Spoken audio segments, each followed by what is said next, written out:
Chapter 1. Agnes Murphy watched out the porthole as the steamboat docked in Skagway. She took a deep breath, a bit nervous, but she knew her friends had done this before she had, and they had all been happy. Now it was her turn to meet the man she'd spend the rest of her life with, Jasper Jones. She'd corresponded with Jasper over the winter, but she hadn't been able to force herself to commit until after Sally left. Sally was her closest friend, and not seeing her at work, or anywhere else, had been the last nudge she needed to finally say she was ready to be a mail-order bride in Alaska. The trip had been long, and she knew she had another month ahead of her before she finally reached Yeti, the town her three friends, Sally, Maggie, and Belle, had all settled in. She reminded herself that courage wasn't about never feeling fear but about facing that fear when the time came. And the time had come. When she was finally off the boat, she stood looking around the crowded area, wondering which of the men there was Jasper. Would he be kind? He seemed so from his letters, but much could be hidden if they didn't come face to face. Now she would soon know all about him. Would he be a good man? A good husband and father to any children that came along? Finally, a tall man approached her, hat in hand. "Are you Agnes Murphy?" "I am." "Are you Jasper Jones?" A smile lit up his face. "I am." "It's so good to finally meet you, Agnes." "And you," she said, a smile lifting the corners of her mouth of its own volition. "We have to walk a great distance every day, so if you don't mind, we'll marry quickly, and then be on our way." "That sounds good to me." She wasn't looking forward to the walk. She and the other waitresses and maids at the hotel had read the letters from Maggie and Belle aloud to each other. The letters had rekindled hopes and dreams that had long ago been forgotten. But the thought of the journey to Yeti was daunting. It took trains, boats, a long journey by foot, and then another boat. She only hoped this man was worth it. He took her carpet bag and offered his arm, and together they walked toward a man who looked nothing like a preacher to Agnes. Jasper stopped in front of him. "This is Agnes Murphy. We'd like the quick wedding so we can be on our way before it gets too late." The preacher nodded. He went through a very basic wedding ceremony, and when he was finished, he invited Jasper to kiss her. Jasper brushed a kiss across her forehead, tucked her hand through his arm, and headed straight for a wooded area. There was nothing truly remarkable about Skagway. It was more of a trading spot than anything else from what Agnes could see. They were away from the bustle within minutes, and he led her to a mule. "I'll sell this once we get to Lake Bennett, and then someone else will go back the way we came," he said, nodding to the mule. "That sounds very practical," she said. "We're going to only eat food that I brought with me so we can arrive home faster. My friend is milking my goat for me, and I need to get back to her and my work." Agnes nodded. "I understand the need for work. Do you enjoy your job as a lumberjack?" she asked as he took the lead for the mule and began leading it. "I do. I came here to be a prospector, and I found a bit of gold, but not nearly enough for the work I was putting in. Working for Everett Thompson has been good. It's steady work, and if I want to work extra hours, he gladly pays me for them." "What work is there for me?" she asked. He frowned. "I know all your friends who are here work constantly, and you can do that, but only if you want to. I can support us. I'm used to working. I don't know what I'd do with all my free time if I didn't do some kind of work." He nodded. "From the way I understand it, Mrs. Thompson hunts, Mrs. Hunter forages, and Mrs. Harlan grows crops. They share with one another, and they sell any excess to the general store in town, owned by the Johnsons. Then they split the profits. Mrs. Thompson and Mrs. Hunter also sell baked goods to the store. There are never enough baked goods, so if you enjoy baking, they'd probably let you in on their little money-making enterprise." "I do enjoy baking. I'll talk to them and see how I fit in. I hope you won't mind if I work." He shook his head. "Honestly, after the way your friends are, I expected it." "And you all worked together at a restaurant?" "Yes and no. We worked at a restaurant in a hotel. Sometimes we would fill in for maids, in the kitchen, wherever we were needed. I wasn't sure I had the courage to join you until Sally left to come here. I missed her." Well, you'll see her in a few short weeks, Jasper told her. It's hard to believe you live in an area so isolated. Don't you miss friends and family? Agnes asked. I write my parents and receive letters from them often. We have a good relationship, but they live in Seattle, and I wasn't fond of the city. I've made the best friends of my life in Yeti, so I'm not unhappy. It's a good place to live. Is there a church? Agnes asked. She'd been raised to be a devout Christian, and she couldn't imagine a world where she couldn't worship. Of sorts. We don't have a church building, but a group of us get together on Sunday mornings, sing a couple of hymns, and study a Bible passage together. There's no preaching, but I'm learning more about the Bible than I ever did from some church. She nodded. That sounds good to me. Jasper grinned at her. It works well for me. I love our little town, and it's nice to finally have women there. We only had Mrs. Johnson for years and years. She's a good woman, but she's married, and she couldn't keep up with baking for all of us. Agnes smiled. I believe 3 or 4 more from the hotel plan to come soon. They were waiting for matches that appealed to them. If they don't leave soon, they will have a very hard time with the journey. They would need to wait for spring. Like Sally did. Exactly. My friend, Tom, is her husband. He's one of the best men I know. I can't wait to meet him. But I really can't wait to see Sally again. She's one of my very favorite people. They walked and talked, the mule plodding along behind them, Agnes's carpet bag tied to the side of the beast. It was many hours later when Jasper finally said, "This is a good place for camp. There's already a fire pit from others. I hope you don't mind not having a tarp over us as we sleep. I thought we'd save that for rainy nights." Agnes was relieved it was time to rest. That's fine with me. You start the fire, and I'll get our bedrolls out. She sat down and removed her shoes, rubbing her feet. She couldn't remember a time she'd ever walked so far. Of course, she'd probably walked more while serving tables, but at that moment, her feet were screaming, and she couldn't think of a time when they'd hurt quite so badly. When Jasper joined her at the fire, he gave her some hardtack and jerky. This will probably be all we eat until we reach Yeti. We may see some ripe berries along the way, but I can't promise that will happen. That's all right. I'll fix us good meals as soon as we're settled in Yeti.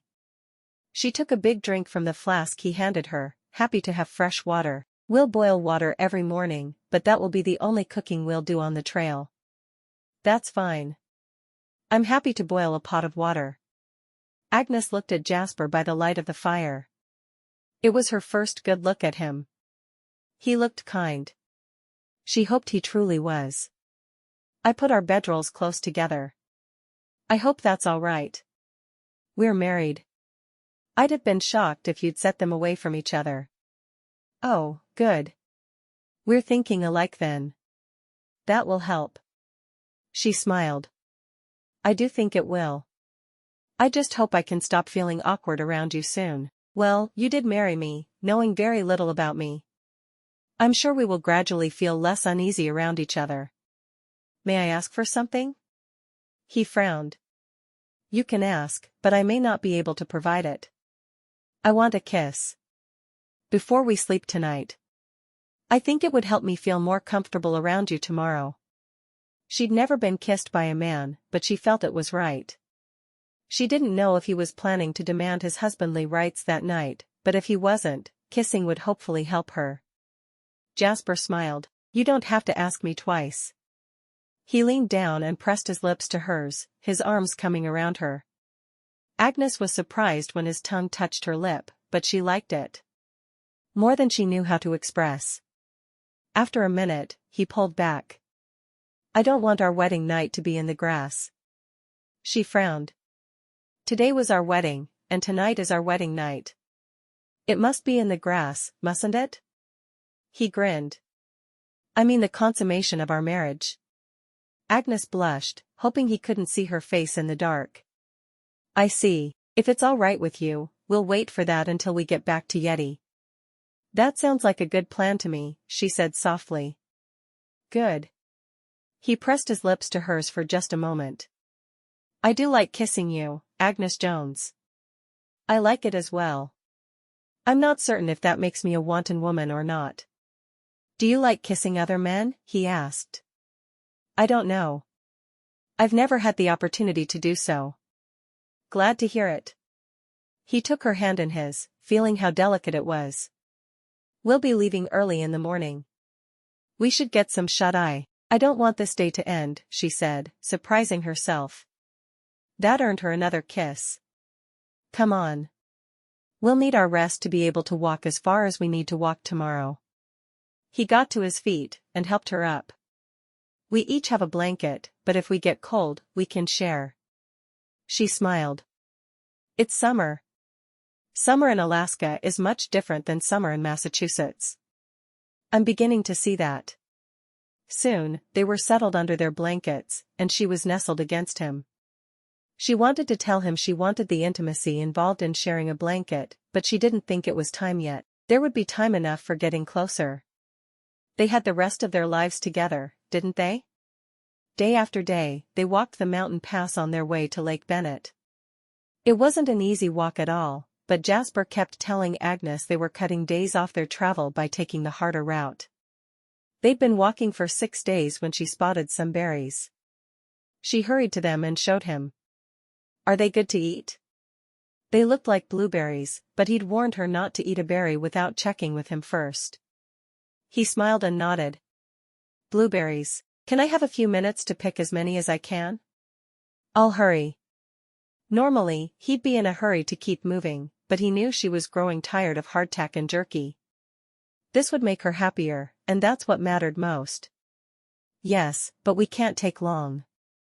He found an empty oilcloth sack that had once held some hardtack. Here, use this. He moved beside her and picked berries as well. They had the sack half full an hour later. We've taken all the time we can, he said reluctantly, not wanting to disappoint her. Thank you for letting me take that much time. I'm so excited to have some berries. He chuckled. Judging by the color of your lips and teeth, I'd say you've already had some. She giggled. I couldn't resist. We'll eat them as we walk. It will make our day more pleasant. They started out again, and she was pleased she'd had the respite in the middle of the day, but she feared they'd have to walk later into the night. Thankfully, the sun didn't set until near midnight. She was right in that he insisted on walking later into the night, but the blueberries were worth it to her. She was sick of hardtack and jerky, and by the time they reached Yeti, she would be crazy if that's all they'd eaten. That night when they settled in front of the fire, she thanked him again for allowing her time to pick berries. We still have enough left that we can eat them while we walk tomorrow. Just don't eat too many and make yourself sick, he told her when he saw her dipping her hand back in the sack for more berries. I'll try, she said. When he kissed her that night, the taste of the blueberries was intoxicating. He wished he'd never told her they would wait until they reached Yeti to consummate their marriage, but he had, and he wouldn't go back on his word. They settled in for the night later than usual, but their spirits were high thanks to the bounty of blueberries they'd been given. Tell me about your cabin, she said, lying beside him, her blanket touching his. It's a simple one-room cabin. There's a small root cellar. I do have a stove. I saved up for it all winter, so you would have a stove to cook on. Oh, that's wonderful. Thank you, Jasper. She rolled toward him and kissed him. Jasper, surprised at her actions, kissed her back, more deeply than he'd done up to that point. His hands roamed over her body. After a minute, he realized what he was doing, and he groaned, rolling to his back. What's wrong? She asked. Did you not want me to kiss you? I love it when you kiss me. I want more than kisses, but I promised you we'd wait until we reached Yeti, so we'll wait. I didn't ask for that promise. She rolled toward him again, offering her lips, and this time he couldn't resist. Before either of them knew what was happening, they were naked and touching each other everywhere. When he joined them together, she felt closer than she'd ever felt to another person. It hurt, but that didn't matter. What mattered was being close to her Jasper, the man she would love for the rest of her life. Chapter 2. When Jasper woke the following morning, he looked over at Agnes, feeling guilty for breaking his promise, even if she had been willing. Agnes was awake, covering her yawn. I guess it's time to start walking. She didn't want to walk. She wanted to lie there on the side of the path and make love all day, but she knew they had to keep going. Jasper nodded. I'm sorry. Don't be sorry. It's time to go, so we'll go. Not that. I'm sorry I didn't wait like I promised. She smiled. I had the perfect wedding night, so don't you go apologizing, Jasper Jones. He chuckled. I don't know what I've done in my life to deserve you. She quickly pulled her undergarments back on under the blanket and then stood to finish dressing. She started the water to boil while he got dressed. He came up behind her and wrapped his arms around her, resting his cheek atop her head. I'll get the mule packed up and ready. As soon as the water boils, we'll be on our way. She turned in his arms and kissed him. I'll be ready. We should reach Lake Bennett today. I traded in a boat for the promise of another, which will be waiting for us. Does that mean we're almost there? He shook his head. We have 3 weeks or so by boat before we walk half a day to Yeti. She wanted to complain, but there was no point. All right. Then we need to get started. Soon they were off to Lake Bennett. She was shocked at the sheer number of people camping there. Why are there so many men here? She asked. They're prospectors, building their boats for the rest of their voyage. He looked over the crowd of people and finally spotted the man he was looking for. He raised his hand in a wave. Rusty. The man lumbered over to him. You made it back, and with such a pretty wife. He lowered his voice to a whisper. You don't really want to go with this man, do you? Stay with me. Agnes laughed. I think I'll go with my husband, but thank you so much for the offer. Dang my luck, Rusty said, looking disappointed. Jasper shook his head at Rusty's antics. I need a boat. I got one waiting for you, Rusty said. But you can't have it unless this beautiful wife of yours agrees to write letters to me. I don't know if that would be proper. I'm a married woman. Agnes wasn't sure about this man. He seemed a little crazy to her. I don't mind, Jasper said. Rusty gets lonely and asks everyone to write letters to him. All right then. It felt strange to Agnes, but she did enjoy writing and receiving letters. Let me go get your boat then. Are you a friend of Belle? Belle writes me a letter every week. I am. Good. Then she'll tell you where to send it. Rusty hurried off to get their boat. It was nothing fancy, but it would fit them and their belongings. You selling that mule? Jasper nodded. I am. I'll buy it. Men are always looking for mules. Rusty looked over the animal. How about $100? Jasper's eyes widened. I didn't pay anywhere near that much. They get more valuable every day. I'll sell it for twice that, and we'll both feel like we got a good deal, Rusty said. You have yourself a deal. Jasper told the other man. He could sell it himself, but it would take time he didn't want to waste. Good doing business with you, Rusty said, offering a huge hand for Jasper to shake. They got into their boat and started down the river. I made a big enough profit on that mule that it will cover a lot of the money I didn't make at work, he said. That's good, she said. He's certainly a character. That he is. He's a good man, though, and I'm proud to call him friend. Is it really going to be another few weeks? He nodded. It is. There's not a thing short or easy about getting where we're going. I've noticed that, she said, laughing softly. It was 23 days later, near the end of August, when they arrived in Yeti. When he docked the boat in the middle of the day, she grew excited. Are we close? Agnes asked. Jasper nodded. We'll be there before the sun goes down. I feel like I've been waiting a lifetime to hear those words. I'm as ready to be home as you are. They quickly unloaded the boat and tied it to a tree. Someone else will need it. All right, she answered. We're going to be carrying a lot. I'll take the bulk of it. You carry what you can. Once they were loaded down, they started the very last leg of a long, arduous journey. But she was excited now, and had so much more energy than she had. They were almost home.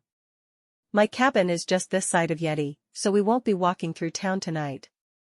I'll take you to the store in the morning, so you can meet Mrs. Johnson, and she'll help you get in contact with the other ladies. Oh, thank you. I'll work most of the day, but you'll at least be able to get what you need for supper and anything else. And I can talk to my friends. It will be so good to see them again. He smiled. I forget how excited you are to see people you already know. I feel like I should stay with you and introduce you around to everyone, but there's no need. I'm sure Sally will take care of that. Oh, I'm so excited now. I can see it all over your face.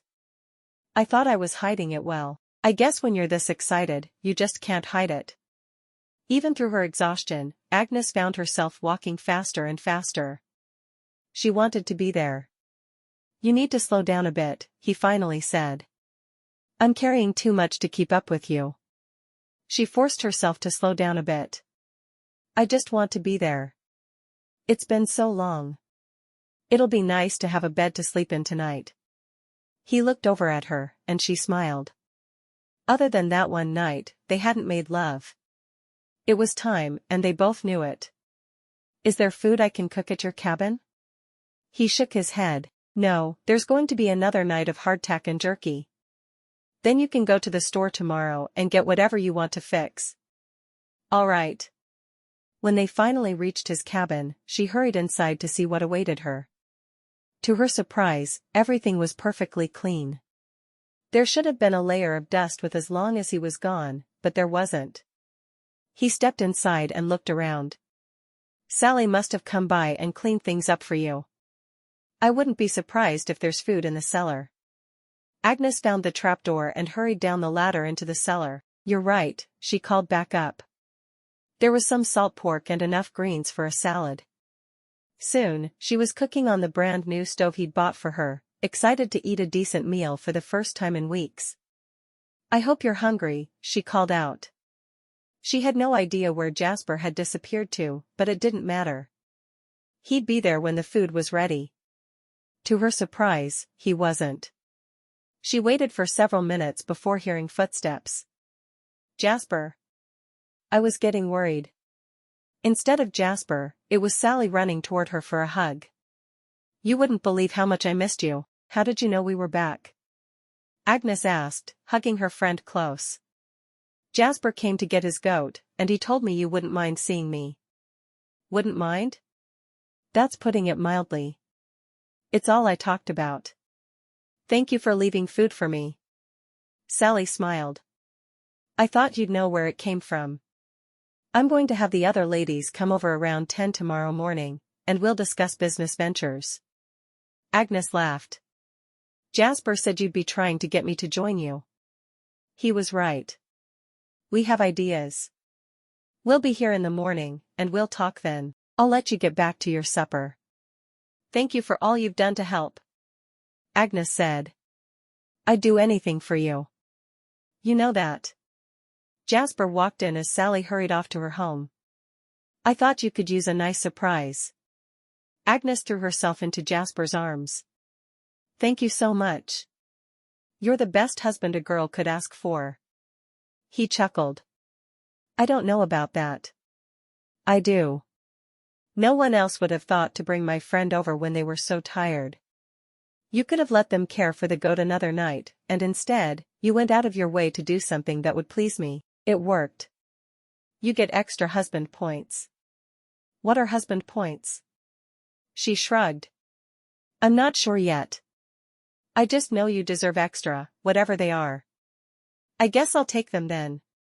Sit down. There was food downstairs. I made salt pork, boiled potatoes, and salad. I hope you like all that. I'll eat anything you want to fix for me. I was getting sick of hardtack and jerky too. She smiled, putting the food on the table. She'd already set it with the plates and utensils she'd found. Sally and the others will be meeting me here at 10 to discuss my place in their business venture. Jasper sighed, shaking his head. Now, why doesn't that surprise me? I don't mind if you join them. Just don't forget about me. I'll do my best, Agnes said with a grin. As they ate, she savored every bite, thankful to not be eating their trail food. There's a lot I still want to do around the house, but Sally made me feel at home as soon as I walked in. It looks like she washed the sheets and quilt. I bought that quilt at the store last year. Mrs. Thompson and Mrs. Hunter made it. They wanted something to do all winter when it was too cold to be outdoors. They are amazing, and I'm so glad I don't need to immediately wash our bedding. I will need to do laundry tomorrow. And get a bath. Do you have any idea how much I want a bath? It rained 3 days ago. Didn't you get clean enough from that? He asked, winking at her. No, I didn't. I want to soak in hot water, the way a bath should be taken. I don't think you need to take me to the store in the morning. The girls will do that. Are you sure? She nodded. That will give me time to get myself clean before we go. I'll head straight to work after breakfast then. Is there anything special you'd like me to fix for supper? I can't promise I can get what you want, but I can promise to try. You choose. It's best to cook what's readily available. Do you like fish? She asked. There's a river that runs in the back of our land, right? There is. I love fish. Smoked salmon is one of my very favorite things. Maybe I'll build a smokehouse. He chuckled. If something needs to be built, I'll do it. You just ask. All right. I'll do that. Agnes finished her meal and pushed her plate toward the middle of the table. I'm so happy that I've finally gotten a real meal. It feels like it's been forever. It does for me as well. You've probably had one more recently than I have. Did they serve decent meals on your ships? She shrugged. It definitely wasn't as good as I'm used to. One of the best things about working at the hotel was the meals. They weren't fancy, but they were good and filling. Jasper frowned. The restaurant didn't serve fancy meals? Of course they did. We got plain meals, but they were always good. They made special food for us. I think the food they served the customers was much too rich. I guess I can understand that. The store in town tried to carry a variety, but I find they are often lacking. It's no fault of the owner, but I would like more variety. This from the man who made me eat hardtack and jerky for a month. Agnes teased. Don't forget the blueberries. You had sustenance, and you didn't get sick. All is well. I suppose it is. She stood, taking her plate to the sink. I need to get water for the dishes. Is there a well? Or a pump? No, not yet. I carry water from the river. All right, I'll be back in a minute or two then. He stood. I'll get the water. You'll have to do it during the day, but when I'm home, I'm more than happy to do chores like that. Are you sure? Absolutely. I want to take care of you. But it's my job to take care of you. How about we take care of each other? She smiled. I like that idea. So do I. He left the house then, grabbing 2 tin pails. She restoked the fire while he was gone so she could heat the water for the dishes. The little kitchen area of the cabin was well thought out, and she knew she would enjoy working in it. She had to wonder what the other ladies had in mind for her to do. She wouldn't mind fishing, gardening, or anything else they cared to have her do. She was simply excited to be part of their business plan. Who wouldn't be? Once the dishes were done, she readied herself for bed. She'd never thought that sleeping in a bed would feel like such a luxury, but after a month of sleeping on the ground, she was ready to sleep in a bed, and she would cherish every minute of comfortable sleep. Agnes fell asleep that night with ideas on how she could help her friends dancing through her head. She knew they had something in mind for her. If only she knew what it was. Chapter 3. Jasper left for work immediately after breakfast the following morning. He'd carried in water for the dishes and Agnes's bath before breakfast, so she heated enough water to do the dishes, and while she did them, she worked on heating what she would need for her bath. She'd noticed a tin bathtub leaning against the side of the cabin the previous evening, so she dragged that into the house and filled it. Once she'd immersed herself in water, she began to feel like herself again. Going as long as she had without a bath didn't feel right. As she soaked, she thought about what the other ladies could possibly want her to do, but she wasn't certain if there was really room for her in their business venture. She drained the tub and carefully brushed the tangles out of her hair before Maggie and Belle arrived with Belle's infant son. "Where's Sally?" Agnes asked after hugging them each in turn. "She should be here any moment." "She's probably harvesting and feeding the piglets before she comes," Maggie told her. "Piglets?" Agnes asked. "Bacon?" The others laughed. "Yes, for bacon, but we won't have any ready until June or July of next year, so don't get too hopeful," Belle said. Agnes invited her friends to sit and served them each a cup of tea. "I didn't have time to make cookies," she told them. "I needed a bath." "You don't have to tell us. Remember we made that same journey not too long ago," Maggie reminded her. "That's true," Agnes said, sitting with the others after setting another cup of tea on the table for Sally once she arrived. "Sally told me you want me to join you." "I'll do just about anything to earn some money." "I thought you'd say that," Belle said. "We have 2 ideas for you, and you can do both or either of them. The choice is yours." "I like choices," Agnes said. Sally knocked once and entered, then took her seat in front of the empty teacup. "I hope you didn't start without me." "We didn't. We started to, but realized you'd want to be part of the conversation," Maggie said. "Did you get any harvesting done this morning?" Sally nodded toward the baskets she'd left just inside the door. "Sure did. I have potatoes, turnips, radishes, and beets today. I'm letting the carrots stay in the ground until after the first harvest. My book says it makes them sweeter." "You're the expert," Belle said before turning to Agnes. "Now, for you. We'd like you to do one of 2 things, or both as I said a few minutes ago. There's a need for salmon fishing. It would mean setting nets and smoking the salmon for a week. I thought I hated salmon, but I love it smoked. I'm doing some salmon fishing," Sally added, "but I have other things I work on as well, and I just can't do enough for 4 households." "I would be happy to fish," Agnes said. "I'd need a little help getting everything set up, but once it was, I could handle things from there." "You'll need a smokehouse. Mine is just too small to accommodate what I'm trying to do, and I don't think I would have the time to keep up with something bigger." Agnes nodded. "You have pigs and a garden." "I do," Sally said. "And a husband who likes to be fed on occasion." Maggie laughed. "I'm sure he'd be happy to survive on hardtack and jerky." "I don't understand how the men don't go crazy eating that day in and day out." Agnes smiled. "Jasper is the same way. I was shocked at how content he was to eat hardtack and jerky the whole journey. I picked some blueberries one day and gave myself a stomachache from eating so many. They were a welcome sight." Sally nodded. "I was hoping to find ripe berries along the way, but we didn't." Belle shook her head. "We're digressing. The second option is to raise goats. I'd say cows, but they aren't as hardy as goats, and they tend to die in the winter here. We lost our cow in January." "Which is more important?" Agnes asked, wanting to do what was best for everyone. "They're equally important. If you choose goats, we'll all get together to make butter and cheese.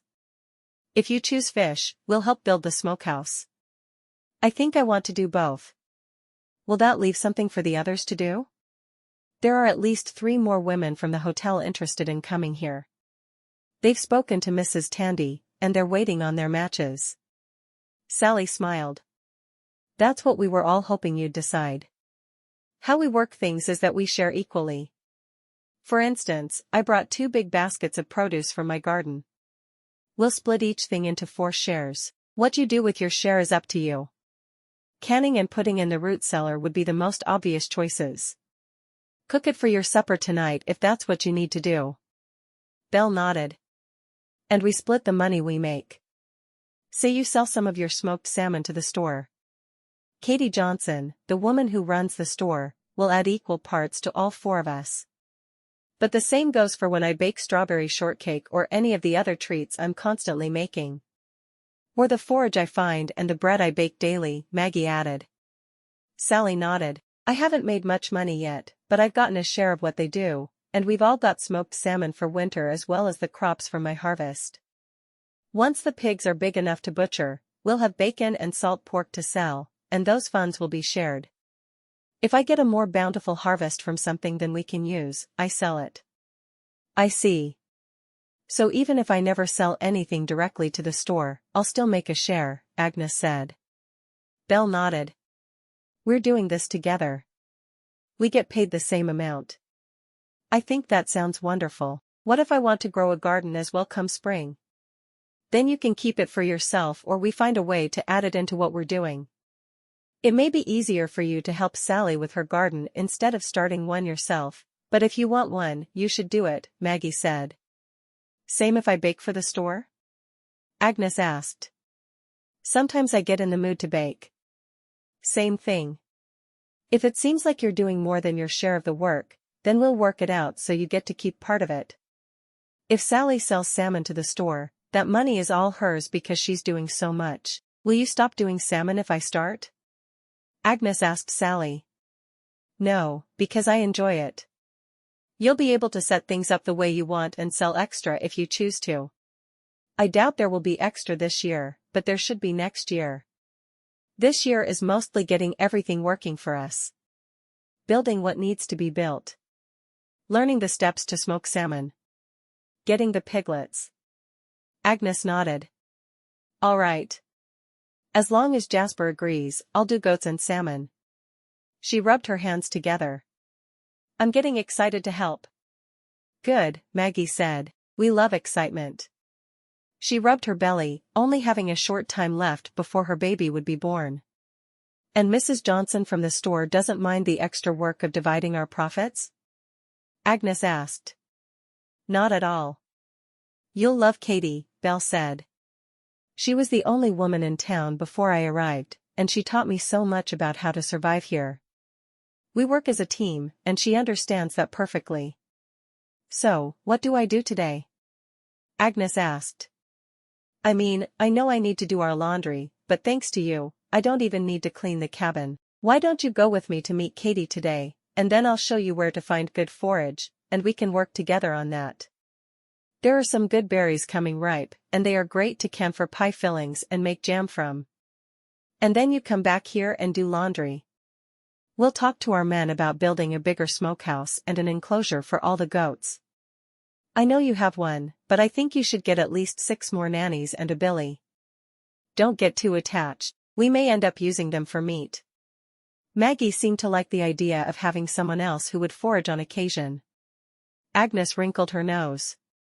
I'm not particularly fond of goat meat. Share with the rest of us, Belle said. If nothing else, the piglets will eat almost everything. You'll want to save fish heads and guts for the piglets as well as any vegetables that are starting to rot. I can do that. Agnes couldn't help but smile. She was going to enjoy working with her friends. There came a whimper from the basket Belle had brought with her, and it startled Agnes. I knew you had a baby, but I didn't realize you brought him. Belle laughed. Bertie is starting to make his presence known. She pushed her chair away from the table and got to her feet. I'm going to head home. He needs to be fed and put down for his nap. He must be a really good baby to be quiet all that time. Belle nodded. As long as he can hear my voice, he's content. If I leave, he's much less so. Much less. Maggie agreed. Oh, we didn't talk about baby rotation. You'll watch the babies every 4th weekday afternoon. It's not the most fun you'll have, but it makes it so we can do our jobs. I like babies, Agnes said. I don't mind at all. Good. Belle picked up the basket as she went to leave.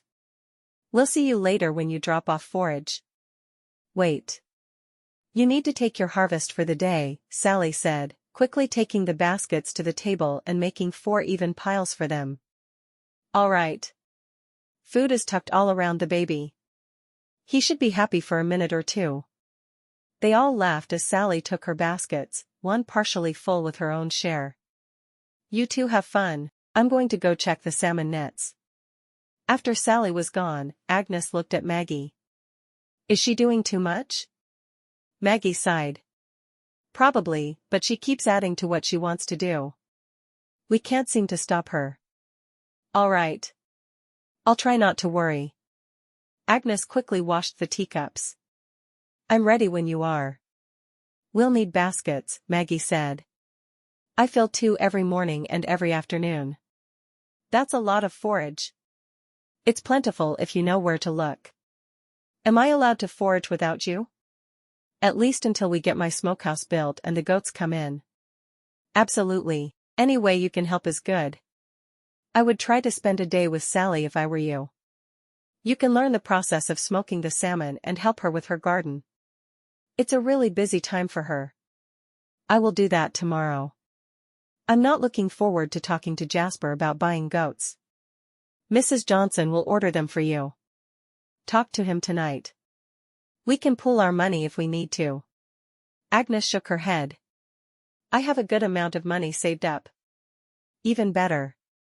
Maggie pointed in the direction of the store. We'll go to the store, and I'll introduce you to Katie, and then we can forage. She should be able to tell you what the goats will cost, so you have an idea when you talk to your husband. The chat with Katie was quick. She didn't seem to have a problem with dividing the profits by one more person, and she was very helpful about the price of goats. Anytime you bring me something to sell, let me know if it's for you or all of you. That way I'll be able to credit everyone properly. I should buy some eggs if you have any. We don't have many left. Let me check. Katie took a basket out from under the counter. We have 4 left. How many do you want? I'll take them all. I want to bake a cake for dessert tonight, Agnes said. Next time, talk to Belle before coming to me. I buy our eggs from her. I will. Thank you. As they left the store, Agnes asked Maggie, should I start chickens as well? I wouldn't, Maggie said. Save something for the other girls who are coming. Do you know who will be next? I believe it will be Ella, Myrtle, Josephine, and Lula. They are all waiting on matches. They hope to be here before it freezes. They'd best hurry then. They were still close enough to the store that they heard Katie call them back. I almost forgot. I have mail for you, Agnes. Oh. I wasn't expecting anything quite so soon. Agnes took the letter from Katie. Do you mind if I read it now? She asked Maggie. Not at all. It may be news about our friends. Agnes quickly read the letter. It's from Josie. She said all 3 of them have matches, and they will be traveling together. I'm sure that will be nice. They leave, oh, looks like they're already on their way. Do we come up with jobs for them? We'll talk to the others. I'm certain we'll have tasks for them when they get here. Or at least 3 or 4 things they can choose from. Belle is going to be so excited. Belle? Agnes asked. She's the one who started all this. We'll all decide together what we need, but Belle is the one who is mostly in charge, if that makes sense. She doesn't boss us around or anything, but she lets us know what she thinks we should do. That may not go over well with Mary, Agnes said. Maggie laughed. Probably not. Mary likes to tell everyone else what to do. She stopped walking in a clearing in the middle of the forest. This is my favorite place to forage. There are lots of berries in season right now. Not those green ones there. They're poisonous, but we can find blueberries, nagoonberries, lingonberries, crowberries, cloudberries, currants, and soapberries. If you see some Eskimo potatoes, get those too, but for the most part, we're focusing on berries. As she talked about the different berries, she showed each one to Agnes. Finally, she found some Eskimo potatoes and showed her friend those as well. So much food is plentiful. Agnes said, excited to get started. It is. Fill your baskets. While they picked berries, they talked. Maggie explained when different types of forage were plentiful. We mostly had Eskimo potatoes last year, but this year, Sally grew a bunch. We should all have enough to see us through the winter. How do the Eskimo potatoes taste? They're all right, I guess. I prefer different types of potatoes, but I'll eat those just fine. They keep well in the root cellar, and I can even find them in the spring from last year. They're pretty much a staple of the diet here. I can't wait to taste them. Agnes plopped a currant into her mouth and smiled. Oh, these are perfectly ripe. I can't wait to make jam from them. If you can, make extra jam for the ladies who aren't here yet. We've been trying to set aside as much for them as possible. Do you enjoy making jam? I do. It's something I did with my grandmother before she died. Every fall, we'd pick all the berries we could find, and then we would make jam out of them. It was a very pleasant way for us to spend time together. Chapter 4. By the end of the afternoon, they had each picked entire baskets of berries.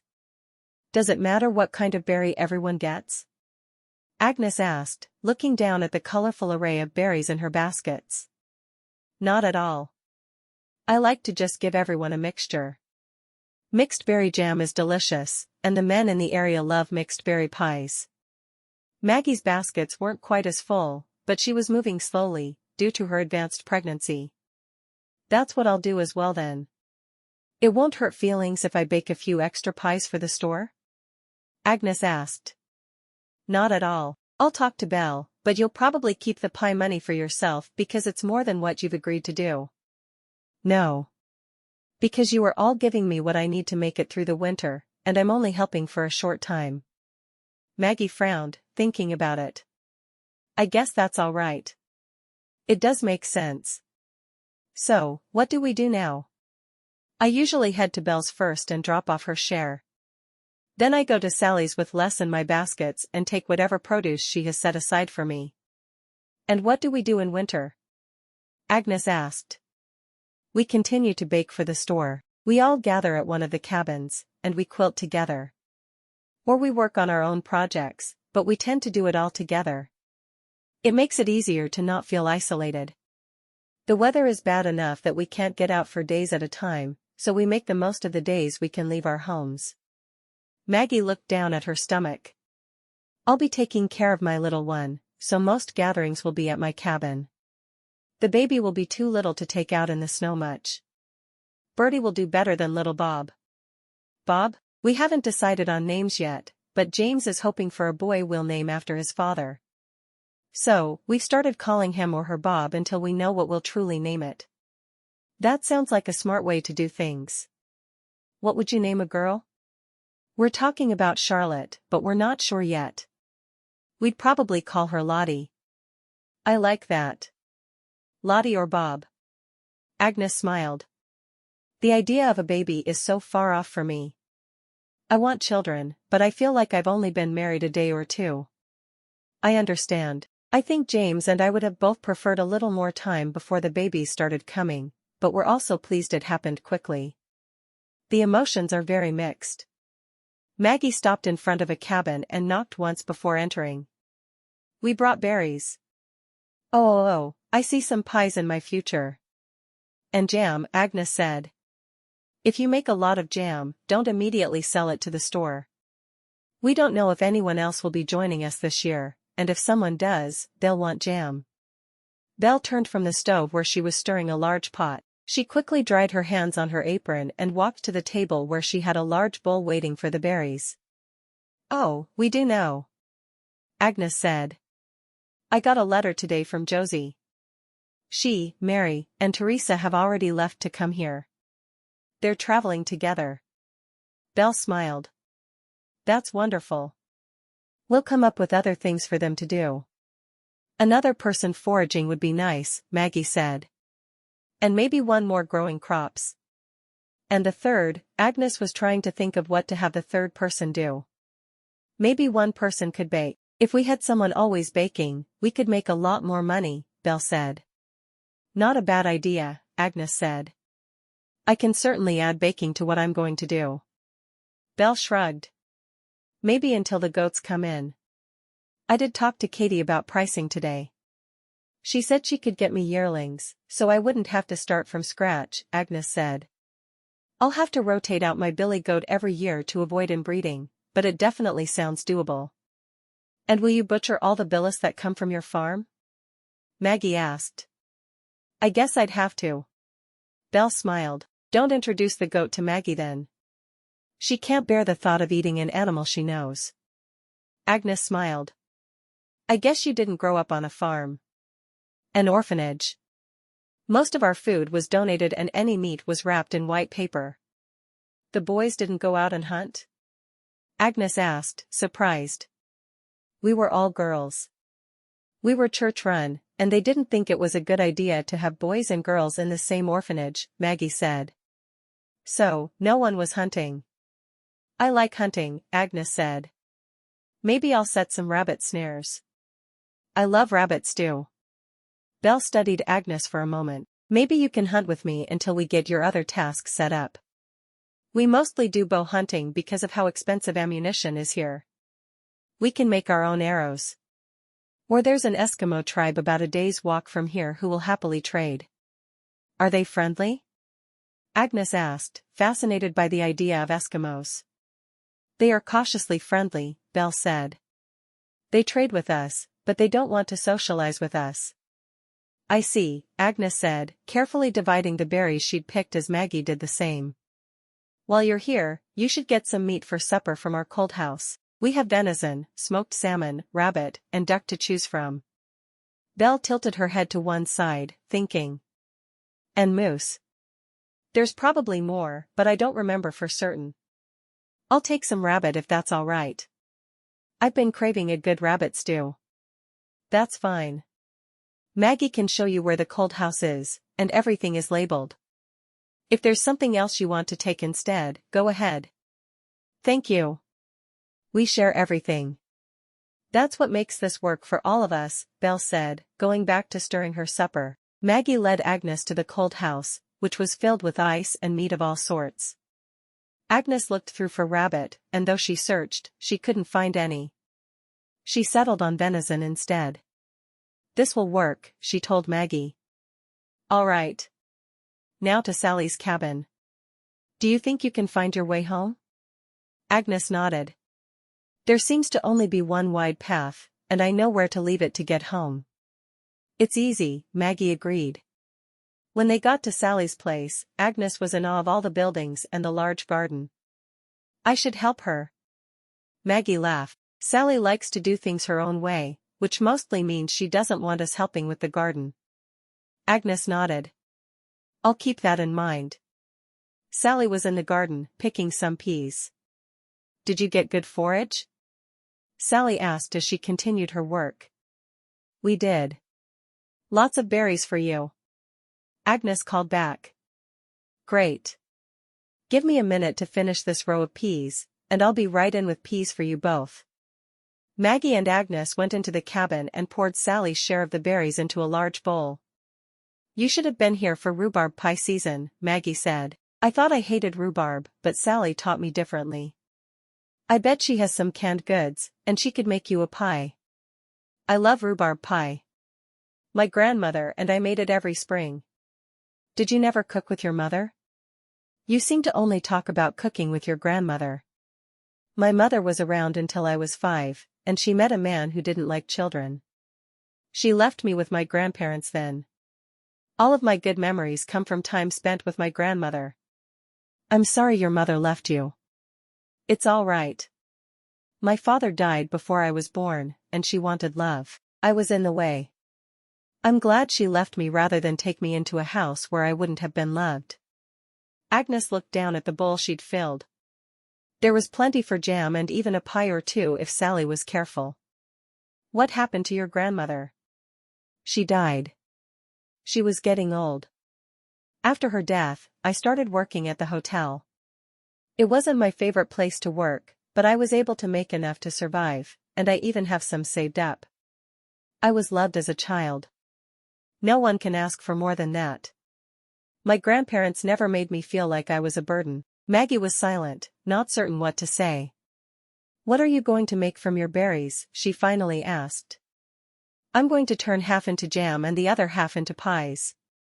I've never really worked with so many different types of berries at one time, but it sounds like the perfect challenge. I tend to make jam one day and pies the next. It feels like less work that way, though I'm not certain it really is.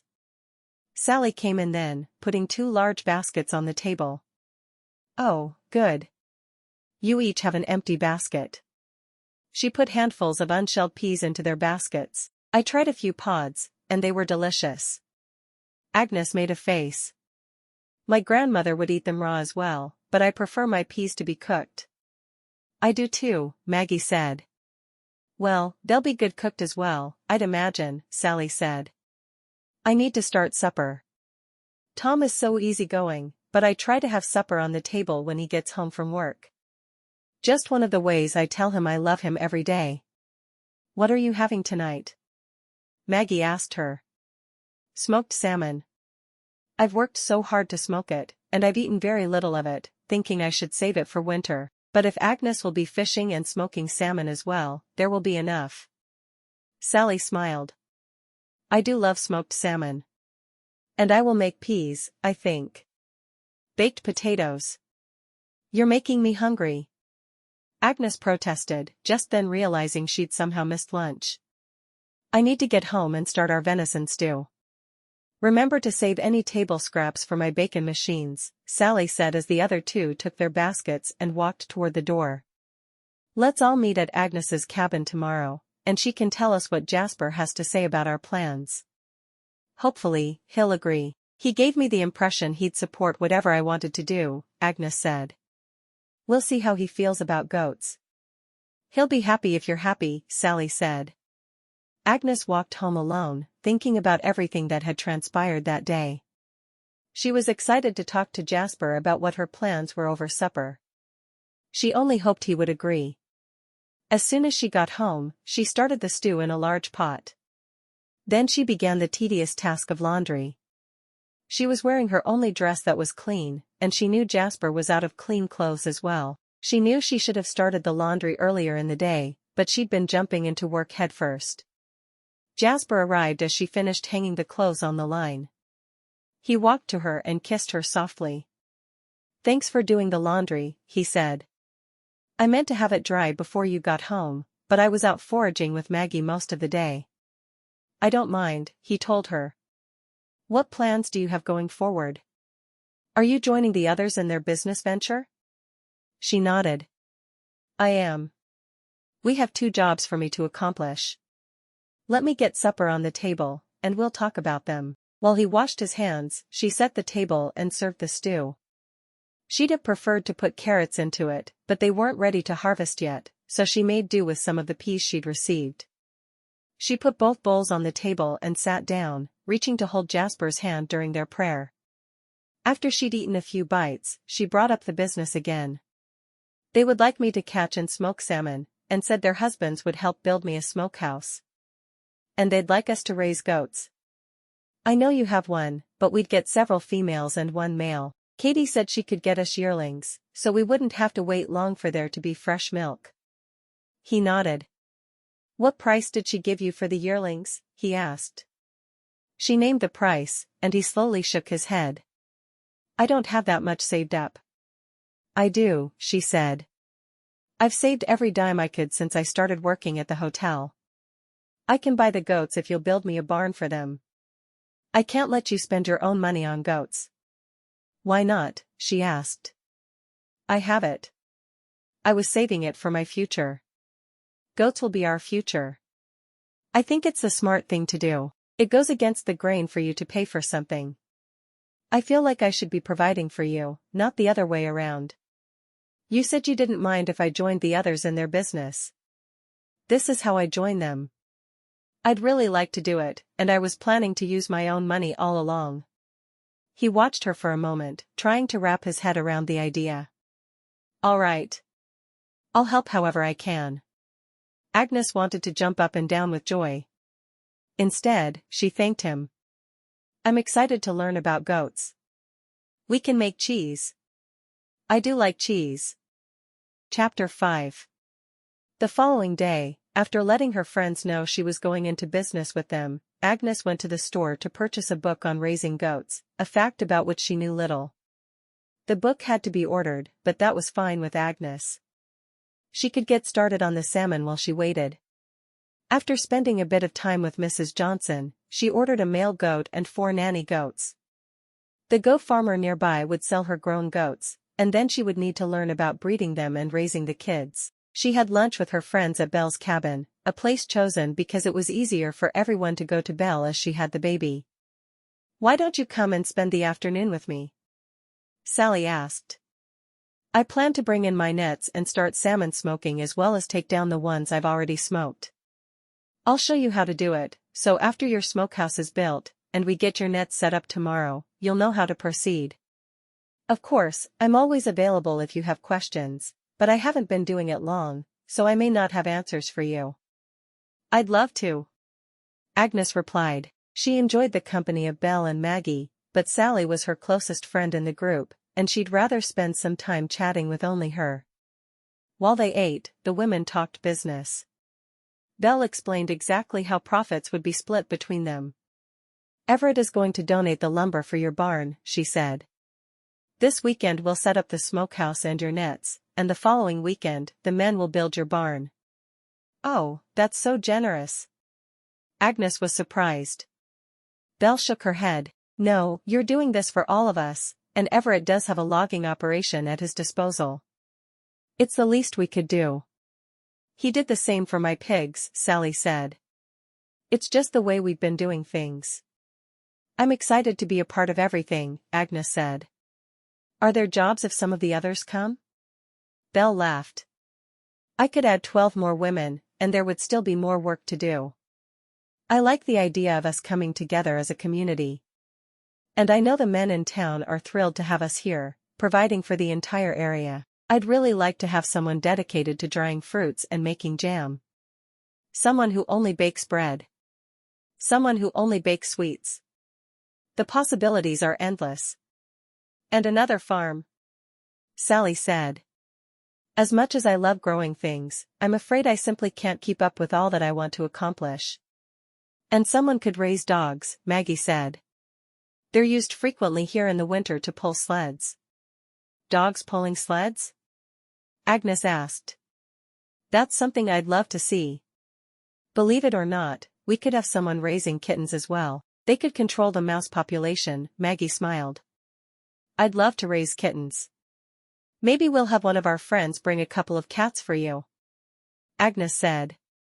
She was so excited to be included in her friend's enterprise, it was hard to contain herself. "Not a bad idea," Belle said, pursing her lips. "And that's an animal you have room for, Maggie." "I'll write and see if anyone would be willing. Even if we only started with a couple of toms and a few queens, it would be enough to get a population started."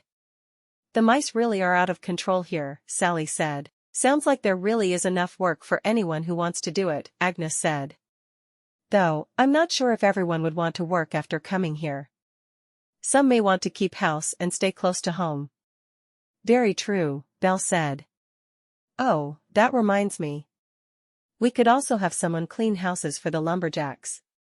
They could come home to a cooked meal and a clean home, laundry folded neatly.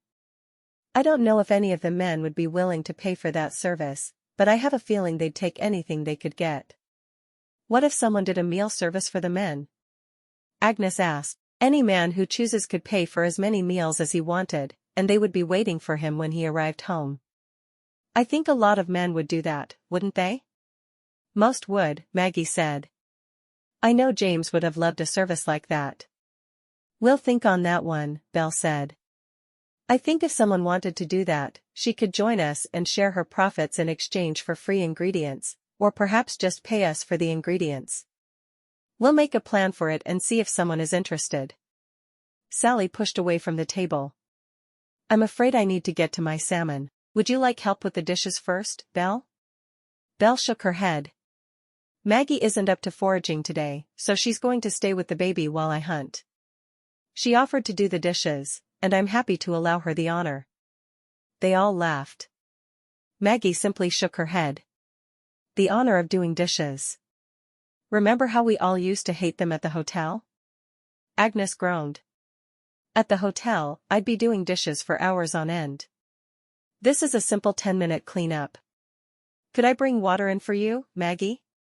I already have some boiling on the stove. If you spot any forage, pick it for me, Maggie said, slowly getting to her feet. This baby is weighing heavy on me today. I don't think it will be much longer. Katie said she is certain I'll deliver within a week or two. Just be careful, Agnes said. Don't overdo it. Indian women squat in the bushes, have their babies, and go back to work, Maggie replied. I can do anything they can. I believe that with all my heart, Belle said. But I'll still wait and see if you say the same thing after your bundle of joy has been delivered. Maggie nodded. I wonder what I'll be saying then. I suppose I could change everything I believe about myself in one day. You could, Belle said, smiling and squeezing Maggie's hand.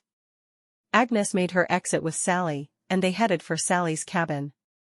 I can't wait to see what you have to show me, Agnes said. I want to learn as much as I can as quickly as I can. First you have to meet Herbert and the girls. Who is Herbert? Isn't your husband named Tom? Yes, Tom is my husband. Herbert is our only male pig. He's going to be the father of a long line of piglets. Oh, Agnes said. I see. I haven't really been around pigs, but you were raised on a pig farm, right? I was. Good memory. I wasn't even certain that I'd told you about that. It's been such a joy to me having pigs again.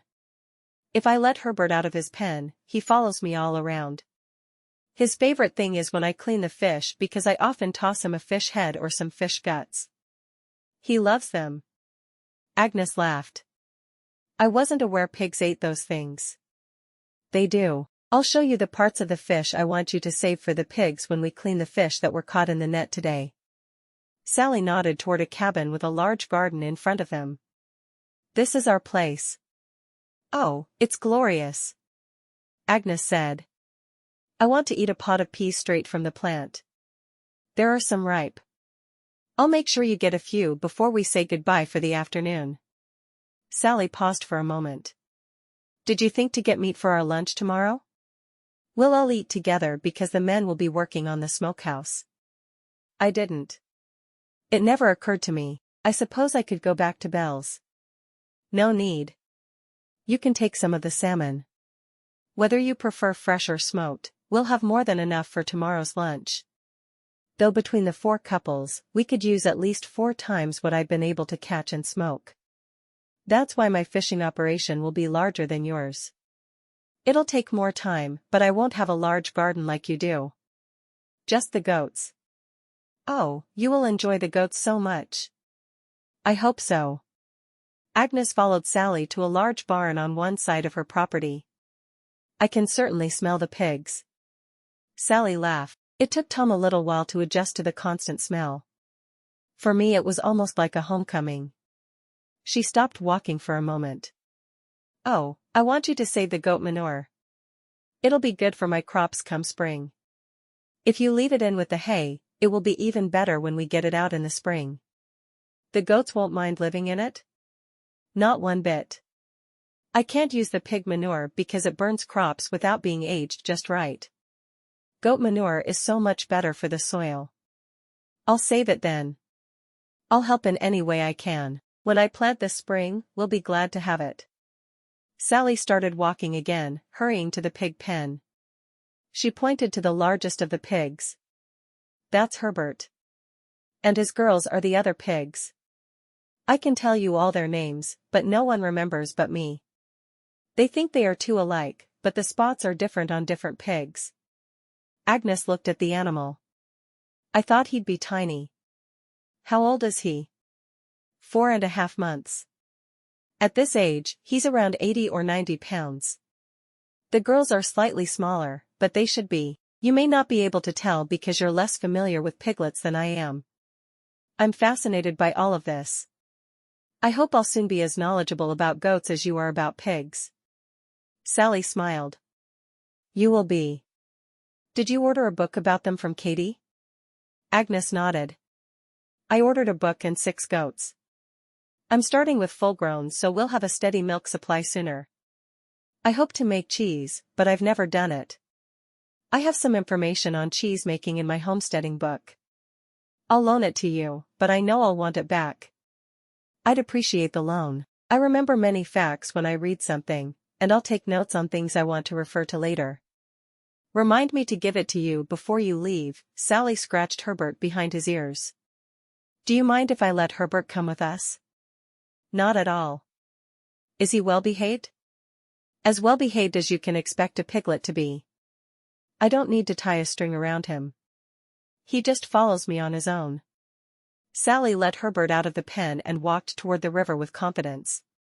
Let's go check my nets. I think you're going to want something very similar to what I have, but you'll need to make it all bigger, of course. We may even want another person to join in on the salmon fishing. Most locals eat salmon for at least one meal a day in winter. Katie tells me the local Indians, or Eskimos, will trade just about anything for salmon. It's almost like money to them. Interesting. Well, I'm here to learn. Agnes could see large poles on their side of the river with something attached to it. Is that the net? Sally nodded. The men made it so I could pull it up by myself. They may need to engineer a pulley system for you. It will be much heavier than what I deal with. Or even 2 or 3 nets. We'll all talk about it before we start making the nets in the morning. We're making the nets? Agnes asked. I thought the men were. The men will make it so you can pull the net out of the water, but we make the net. They make the smokehouse. You'll see. We've been through this recently, so the men are probably already deciding what they think is best. Jasper has been good about letting me do what I want to help. I hope he doesn't regret that. He won't. I know you'll be able to handle it. Sally smiled at her friend. All right. Let's pull up the net. You watch. I'll show you how I do it, so you'll know, but then I want you to help me get the fish. Sally pointed to a large, smelly basket. That's where we'll put them. Would you get it for me? Agnes nodded. Of course. She brought the basket and then stood watching as Sally pulled the net from the water. How heavy is it? Sally shrugged. A little heavier than a tray filled with drinks at the restaurant. You'll be able to pull it out if we keep to this size. All right. The net was filled with writhing fish. We're only after salmon, Sally said. She grabbed one wriggling fish and held it up. This is a salmon. The others we throw back. Why only salmon? I guess we could do other fish as well, but from what I've read and heard, salmon are the best for our purposes because they taste so good smoked. Then we don't need to keep them frozen in Belle's cold house. I see.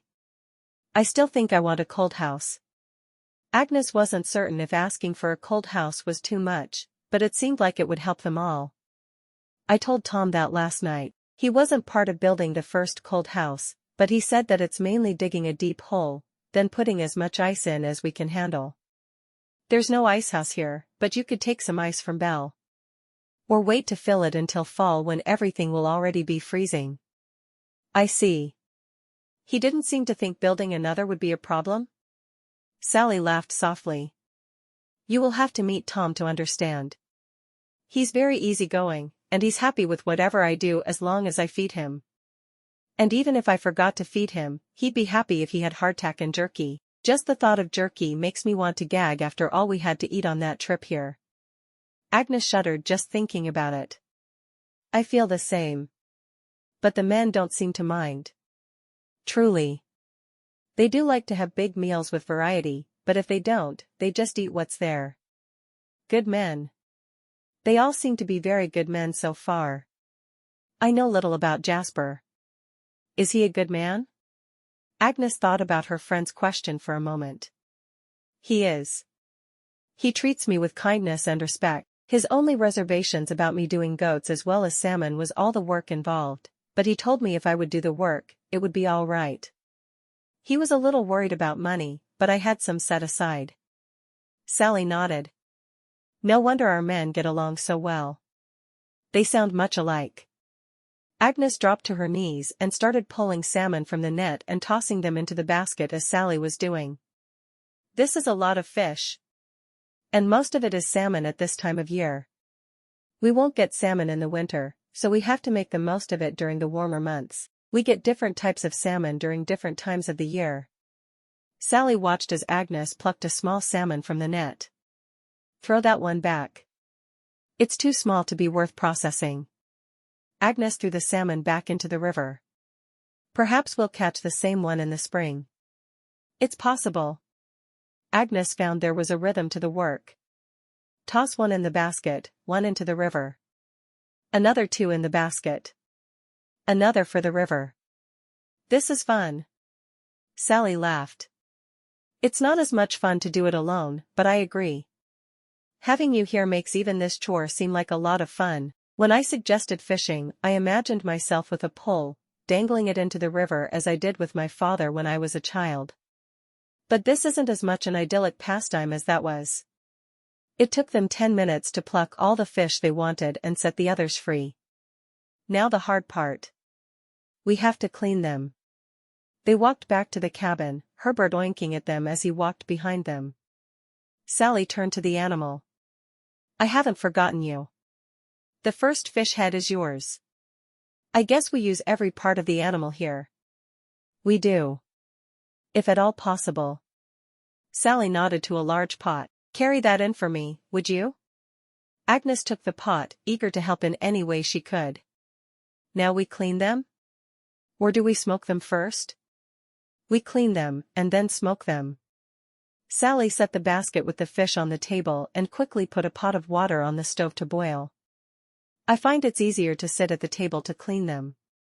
I had the water waiting and ready, so we'll boil it, and then use the water to rinse the fish after we cut out the parts we won't use. Sally brought 2 knives to the table. Have you ever gutted a fish? She asked. Agnes shook her head. I've caught fish, but gutting them was never my task. Then let me show you how, Sally said, holding a fish up to demonstrate. You make a large slice down the middle, and then you pull out the guts and bones. Cut the head off, throw it to Herbert, throw the guts in this pan, and I just put the part we'll smoke onto the table. You may want to have another basket or pot for that, but this works best for me. I can't believe you do this many alone every day. It only takes a couple of hours. There's plenty of time for my other chores. Do you ever rest? Agnes asked, tired just thinking about all her friend did. I work for myself. Why would I rest when I could be doing all I can for my family's future? You're right. Let's clean some fish. Chapter 6. That evening, Agnes fried some of the salmon for their supper, planning to serve the smoked salmon to everyone the following day at lunch. She was thrilled Sally had told her she would need to feed everyone, so she would be prepared. She also made a large gingerbread cake to share with all of them. When Jasper arrived home from work, he sniffed deeply. Something smells delicious. Agnes smiled. I made fresh salmon for supper and a gingerbread cake for everyone tomorrow. I'm excited to get the smokehouse and nets for the salmon ready. Sally showed me how to catch, clean, and smoke the fish today. I feel like my head is bigger because my brain is bulging with knowledge. Does it look bigger to you? She set supper on the table. He laughed. I can't believe you said all that in one breath. No, your head looks exactly as I left it, and I hope it remains as it is. I happen to like it exactly the way it is. He leaned down and kissed her before washing his hands. It was a remarkable day, she told him. I can tell. Did you get the goats ordered? Should we build the barn first? Yes, I ordered the goats, but it will be 10 days before they arrive. I went with adults, so we'll get milk sooner. I can't wait to taste the fresh goat milk our nanny goats will produce. He chuckled. You sound so excited about all the work you're taking on. I hope you're not biting off more than you can chew. She scoffed. I spent years at that horrible hotel working 12-hour days. This won't be nearly as bad. At least that's what Sally tells me. She said it's so much better working for your own future and not making some rich man even richer. I agree with that. I'm excited as well. Just a bit concerned you'll try to do too much. She shrugged. I'll be fine. I promise. As they sat down to eat, she talked to him about the smokehouse Sally had. I think I want it to be much bigger. She can only hang about 10 fish per day. I'd like to be able to do at least 30 or 40. It sounds like fish is one of the main things to eat during the winter here. He shrugged. I don't really know. I've always just eaten jerky and hardtack, she finished for him. Sally said her Tom was the same way, and as I'm learning, there may be a couple of nights of jerky and hardtack, but the thought makes me ill. There were far too many days of jerky and hardtack. The journey would have been much longer and harder for you if we'd taken time to fish or hunt and forage along the way. We did what was smart, even though it wasn't as palatable as your cooking always is. Agnes shook her head. Oh, no. I'm not complaining about it. I simply wish things could have been different, and I have no desire to eat those things again. I promise I won't bring it up again, though you brought it up this time, and not me. She laughed. I suppose I did. I had a wonderful afternoon with Sally, and I got to meet Herbert, who will be the father of the bacon we eat in the future. Herbert? Tom has mentioned how Sally has that pig following her all around. Sally also loaned me a book on homesteading, so I'll at least have an idea of how to care for the goats before they arrive. I'll start work in earnest this week with the fishing, and by the time I feel like I have that down, we'll have goats. Agnes sighed happily. Just think of the baby goats. Don't you love baby farm animals? Jasper couldn't help but smile. It sounds like you had a wonderful day. Did you see the other ladies? Agnes nodded. It seems we all eat lunch together every day. Then we can let the others know if we need help with something. Maggie wasn't up to her usual foraging today as her babe was active all night, and she got no sleep. So, after I worked with Sally, I did some foraging. I didn't find nearly as much as yesterday, but you are eating Eskimo potatoes I found all by myself. They're delicious. As she kept talking about her wonderful day, he watched her, never having imagined her being so animated about work. She was a good woman, and he appreciated her willingness to buy the goats with her own savings. When she took a pause for air, he asked, "Do I get a piece of that delicious-smelling gingerbread tonight?" She shook her head. I made us a smaller gingerbread cake for just the two of us. I didn't think you'd be able to resist if you could smell it, and I'm sure there's nothing else to smell. He grinned. Is there more fish? There is, and more potatoes as well. I helped clean these fish after we pulled them from a net. I think I want my net set up just like Sally's, but I want more of them. 4 at least. She stood and got him more food. Sally told me that we ladies will make the nets while you men build the smokehouse, but then you'll set up the nets for me. If that's how they did it for her, I'm certain we'll do the same. Jasper was sincerely surprised at how much she'd talked since he'd gotten home. It was like the promise of hard work had given her new life. I wish you'd helped with the other projects, so you'd know what we're getting ourselves into tomorrow, but at least I'll be able to pass on how things went to the next girl who comes. If I'd been certain I'd have a wife who would want to work as hard as the others, I would have gotten involved more. But for all I knew, I'd sent for a ne'er-do-well. There were a couple of those at the hotel, but they never lasted long. They'd be caught in a corner reading when they were supposed to be working, and then it was all over. A lot of women came and went over the years. She sat down to watch him eat his third fish, waiting until he was ready for dessert to serve her own. Thank you for this delicious meal, and I'll have to thank Tom's wife tomorrow for providing the fish. I helped, she said. He chuckled. I know you did. And soon you'll be doing a lot of the fishing yourself. Tom isn't sure that Sally will still fish if you're doing as much as we think you will. She's doing a great deal more than any one person should be. We'll see. I'll let her know when they all come over tomorrow morning that I'm willing to take it all on if she'd like me to. So, the ladies will come at the same time as the men, he asked. That surprises me. Why? We have to make the net, and to be honest, I'm not even sure how to do it. I'll need the other women here. I suppose you will. Tell me how Sally's nets are set up, so I can visualize it. I want to be ready to work as soon as they all arrive. She briefly explained what she'd witnessed that afternoon. She can pull in a net on her own. That's why I want 4 nets. I would like to be able to do them one at a time. My goat chores won't be as heavy as the fish will. At least I don't think they will. I haven't finished the entire section on goats yet. Are we planning on eating all those goats? He asked. Some of them, I'm sure. Mostly, we'll be using their milk. We'll make butter, cheese, and whipped cream, and it will be fresh from our own farm. You could sell any surplus butter and cheese. Cream and milk as well. Do you plan on breeding a lot of goats, or will you stick with just a few? I want to breed them and get our own herd. Katie, Mrs. Johnson, told me there are a couple of men down the river who raise goats. We can trade some kids for others so they won't be breeding with their own siblings. I was wondering about that. It sounds like you have everything under control. I certainly hope I will by the time they arrive. Right now, I'm reading up on making cheese. I do love cheese, but I've never made it, so it will be a whole new experience for me. And our goats will keep making us money throughout the winter. It will be good. After their cake, which Jasper praised as the best he'd ever eaten, she quickly did the dishes while he milked the goat they had. As he walked out into the cool night air, he couldn't help but chuckle to himself over her excitement. She had so many grand plans, and he was thrilled she was jumping into life as an Alaskan wife with such gusto. She was good for him, his Agnes, and he hadn't been sure that marriage would agree with him.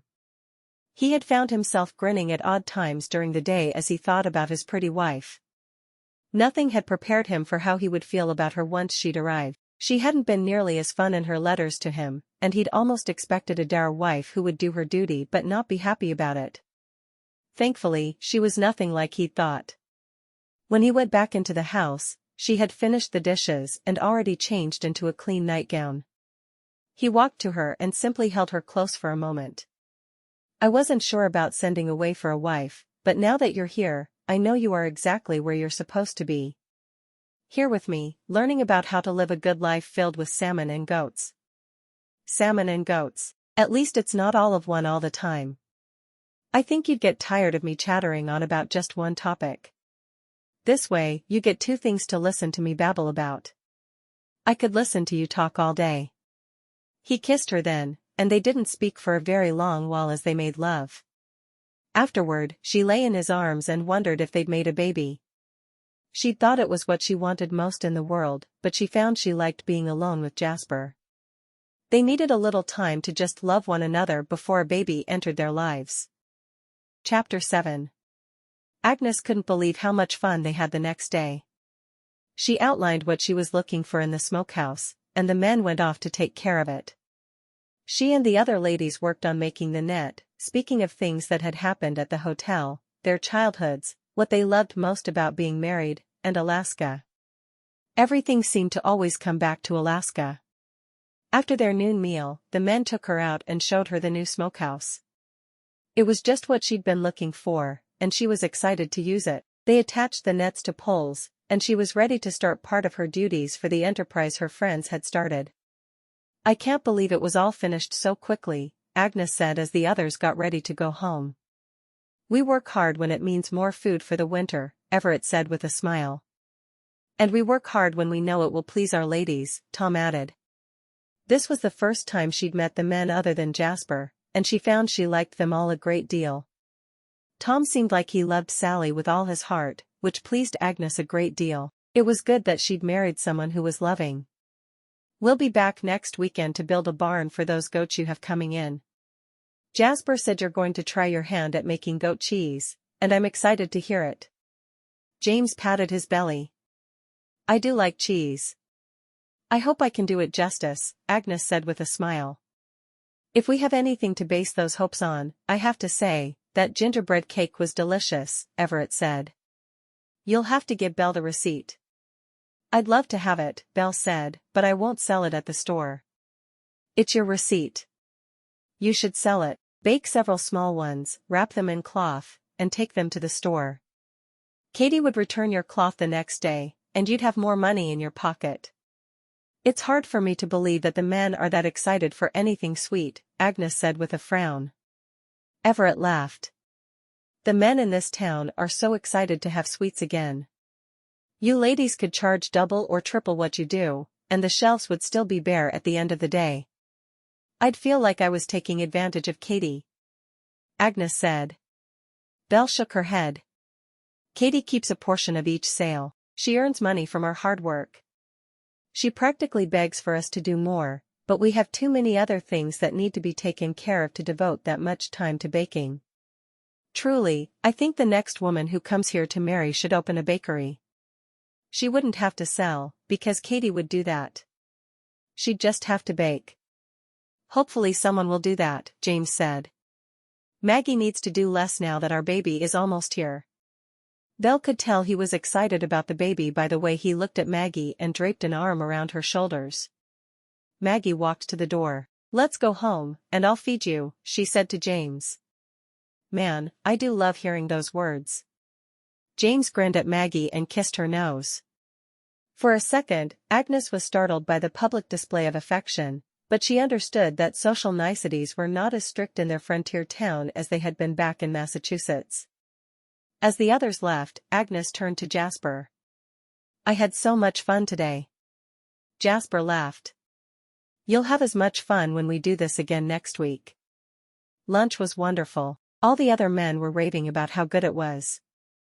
He tilted his head to one side, studying her for a moment. I think you may be a keeper. She giggled, walking closer to him and wrapping both arms around his middle. I hope so. I think you're a keeper as well. He took her out and showed her the nets and how they'd hung them. It was so much like Sally's setup that she knew it would be relatively easy for her to master her craft. Do you like it? He asked. She nodded. Absolutely. It's going to be fun trying to keep up with the fish, I think. I know it will be. Wrapping his arm around her shoulders, they headed back into the house. Are you going to feed me supper? I've already fed you twice today. You don't mean to say you expect 3 meals per day? That's excessive. He chuckled. Let's just have what's left of that lunch you made. Sounds good to me. I think next week, I'll plan to send a gingerbread cake home with each of the couples. And I may spend tomorrow baking more of them and try selling them. Why not? I enjoy baking, and we have what we need to make them. Just save a little bit of your time and energy for your husband, he said. I get first pick of the cakes. You don't need a whole cake, she said sternly. Then I'll go to the store and buy one. You can't stop me. She laughed. I'll make you one for your lunch at work on Monday. That sounds like a wonderful idea. Smoked salmon, fried potatoes, and a gingerbread cake. I could eat that for every meal.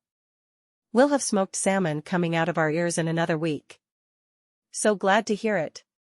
The Sunday church service was very different than anything Agnes had ever experienced. She learned a lot, as they delved into the scriptures in a way she had never seen a pastor do. There was a lively discussion led by Mr. Johnson, and they all sang hymns. It felt much more casual than church had felt back home. It was good to be surrounded by other believers again. To her surprise, Katie asked her and Jasper to stay for the noon meal. I want a chance to get to know you better, Katie said. I know the other ladies, but I would like some time with you without the others. It's easier to get to know someone that way. Agnes looked at Jasper, and at his nod, she smiled and agreed. We'd love to stay. There was something I wanted to speak to you about anyway. She followed Katie back behind the store to her kitchen. How may I help you? Katie smiled. I made a roast. I'll get it out of the oven and serve it. If you'd like, you can set the table. I'd love to. Agnes spotted the dishes on the counter, where Katie had set them. When she walked into the dining room, the two men were talking about the salmon she would fish for and smoke. Smoked salmon would be a good thing for us to sell. If there's extra, don't forget the store, Mr. Johnson said. We won't, Jasper replied, leaning back from the table so Agnes could set the dishes down. She hurried back to the kitchen, preferring to speak to Katie when they were alone. I made a gingerbread cake for our lunch yesterday. The men all praised it and suggested I sell it here at the store. How do you think that would go? Katie smiled. Wonderfully. And when your goats come in, we can serve it with whipped cream. Oh, that does sound tasty, Agnes replied. I won't promise to do it more than once. I need to see if there's any time left after I get the fishing part of my day over. We'll sell your smoked salmon as well. And if you ever pull in too much to smoke, we'll sell it fresh. I do enjoy salmon, and Mr. Johnson isn't up for fishing like he used to be. Agnes decided then and there that she would bring fresh salmon to the store as a gift for the Johnsons, so she could thank Katie properly for having them over for lunch. I won't forget. I suppose you know how the ladies set up our little enterprise? Katie laughed. I do. And I love it. We're going to need to expand the store if you all keep going with it. Oh, it's so nice to have other women in town. I don't know how you were here so long without other women. I'd be in a lunatic asylum, Agnes said. She was glad Belle had gone first. My daughter didn't marry until about 5 years ago. Until then, there were 2 of us. Still, you spent 4 years as the only woman in town? You are a strong woman. After the meal, as they were walking home, Jasper asked, Did you have a good time with Katie? Oh, yes. She's a dear. I'm glad we had some time to get to know one another, Agnes responded. Shall we check your salmon nets when we get home? Why did it not occur to me that we would already have some? Yes. And you can help me with the first haul. Oh, can I? Can I really? Jasper's grin told her he was teasing her. Of course you can. I'll allow it. He chuckled. Is everything set up how you want it? Do you know how you're going to clean them? Agnes nodded. Sally taught me a lot on Friday. I think I can make it work now that you men have done your part, but the first few days, I may need a little help. I will definitely help today. If you find it's too much for you, I'll help you some after work. She frowned. I don't want you to spend your evenings helping me clean fish. No, I'll get it done while you're at work. Just remember, I'm always willing to help. It's a big task you've taken on. And I plan to do it to the best of my ability. Instead of going inside when they arrived home, Agnes walked straight to the nets. As she pulled in the first, she remembered she was still in her best dress. I'd better change. I don't know why I didn't think of it sooner. Jasper nodded. I'll do some of it while you're inside. We want to get them out while we can. She changed quickly, pulling on an apron that completely covered the front of her dress. She wanted to get as little fish smell on herself as possible. She carefully chose the fish to throw back and the ones to keep, which went into a basket she'd found for just that purpose. Oh, that one's not a salmon, she said, pulling a fish out of the basket. I know. But we had 2 of them, and I thought they'd make a nice supper. Good idea. I'll fry them up for us. They went to each net, putting the fish they wanted to keep into the basket, which was much too heavy for Agnes to carry when they were done. I think I'll need to make 2 trips, she said, laughing, while Jasper carried the basket inside. At least at first. I don't think it will be long before you can carry a full basket. She hurried ahead and opened the door for him, and he put the basket on the table. Finding the huge pot she'd set aside for this task, she carefully went to work cleaning the fish.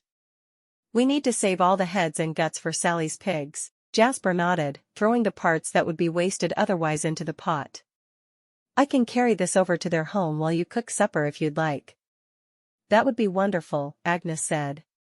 Thank you for your help. They worked mostly in silence, needing to focus on the task that wasn't quite familiar. It took hours to finish, and Jasper looked at her. This is going to take up a great deal of your time. Only in the beginning, she said. I'll get faster as I become more familiar with the task. It will become second nature. I'm sure it will. I just worry you'll be doing too much. By the time the goats arrive, I'll have a rhythm down. Don't worry so much. Jasper grinned. I suppose I do worry too much. I'm stronger than I look, she said confidently. All her life, people had underestimated her because she looked delicate. But she was strong, and she'd get the job done. It wouldn't be easy at first, but she'd get to the point where it would be. As soon as they were done, with the whitefish set aside for their supper.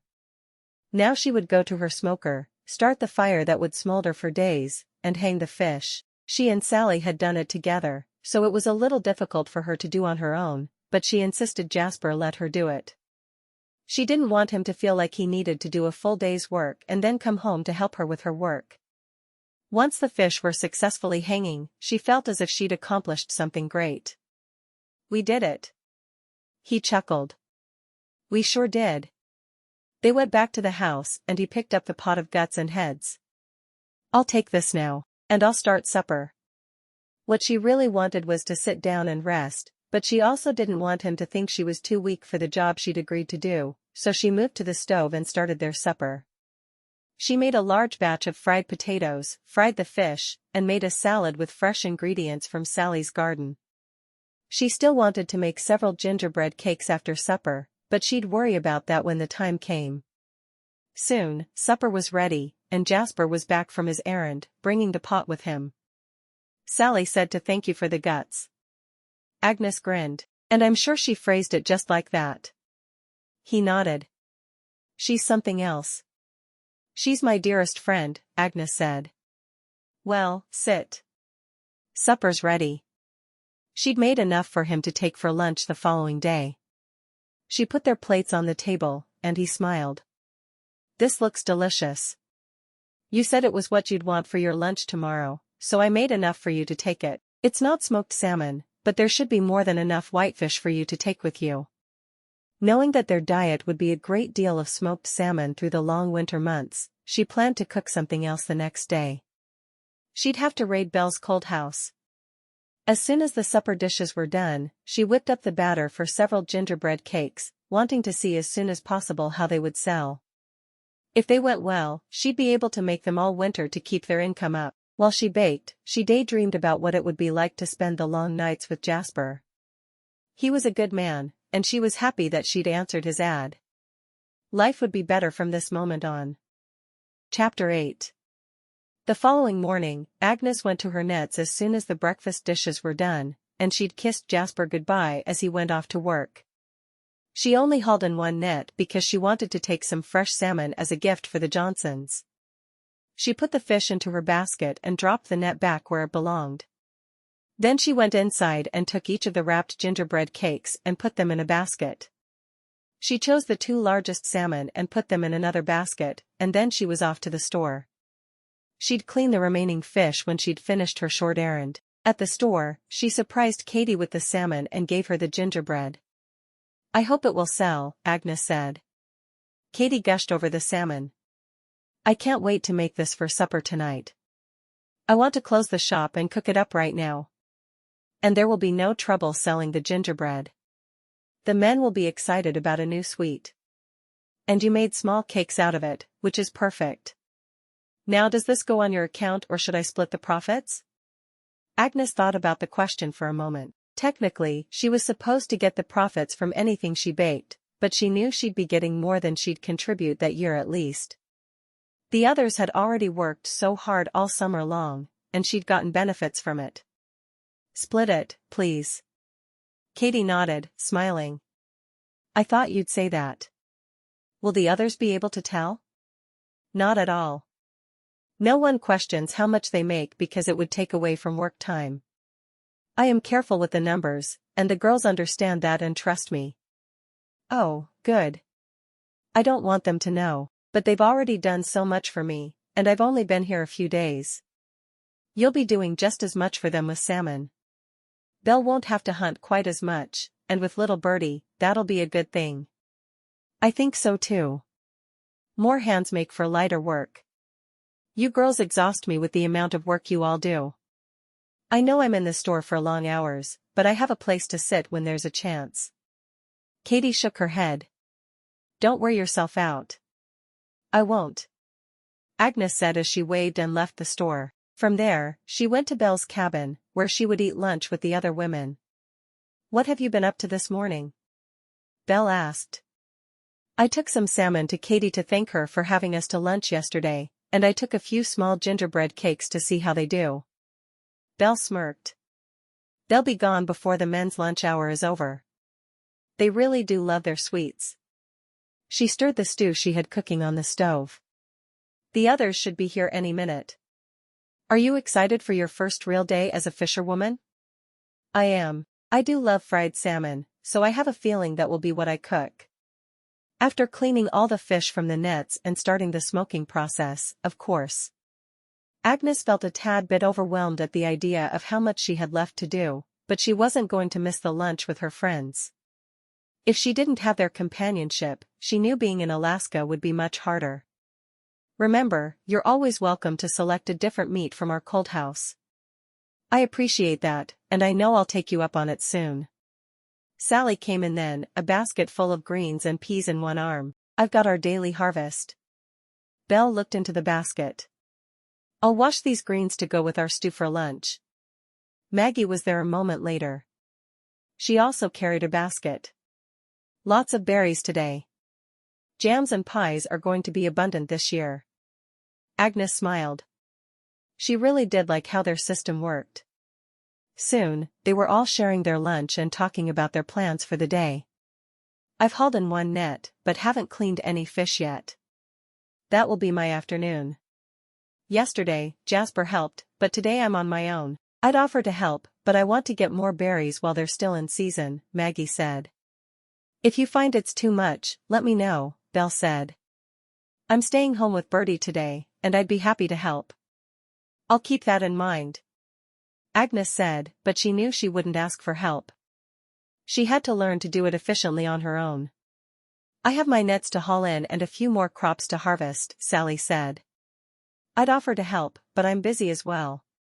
No need, Agnes said confidently. I need to learn how to get it all done. There's no doubt in my mind you will, Sally replied. When they were finished eating, Agnes immediately started clearing the table, but Belle stopped her. No, you have a great deal to get done this afternoon. Let me get the dishes. Are you certain? Agnes asked. Yes. It's how I do my share when I can't be out hunting. I'll take my leave then. There's so much to do. Agnes was excited now, ready to tackle all the fish on her own.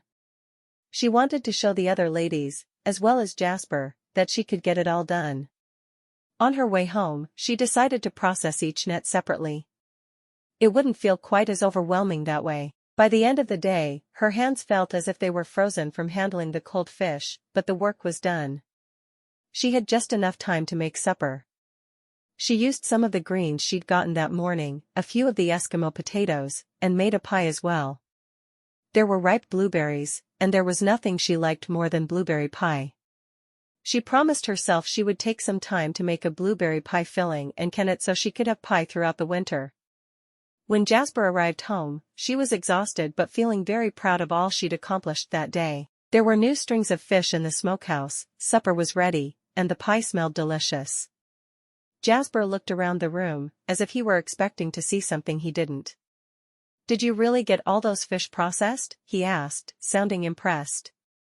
She nodded. And I took gingerbread cake to sell, and I gave 2 salmon to Mrs. Johnson to thank her for lunch yesterday. You did well. I was questioning whether you could actually do it all, but I see you can. It's certainly not easy, but it is possible, she replied, walking to him to kiss him. Supper's ready. I'll serve it while you wash up. As they ate, she asked him about his day. He sighed. I was in the sawmill all day. Sometimes it's nice, but I actually missed chopping down trees while we were traveling. She grinned. You love your work. I'm glad. I worried I was doing all the work that was enjoyable while you were toiling away at something you hate. No, it might seem silly to you, but I enjoy my job a great deal. Not as much as I enjoy coming home to you, but I'm not sure anything would be better than the feeling I get when we're together. She smiled, touched by his words. I must confess. I feel the same when you come home from work.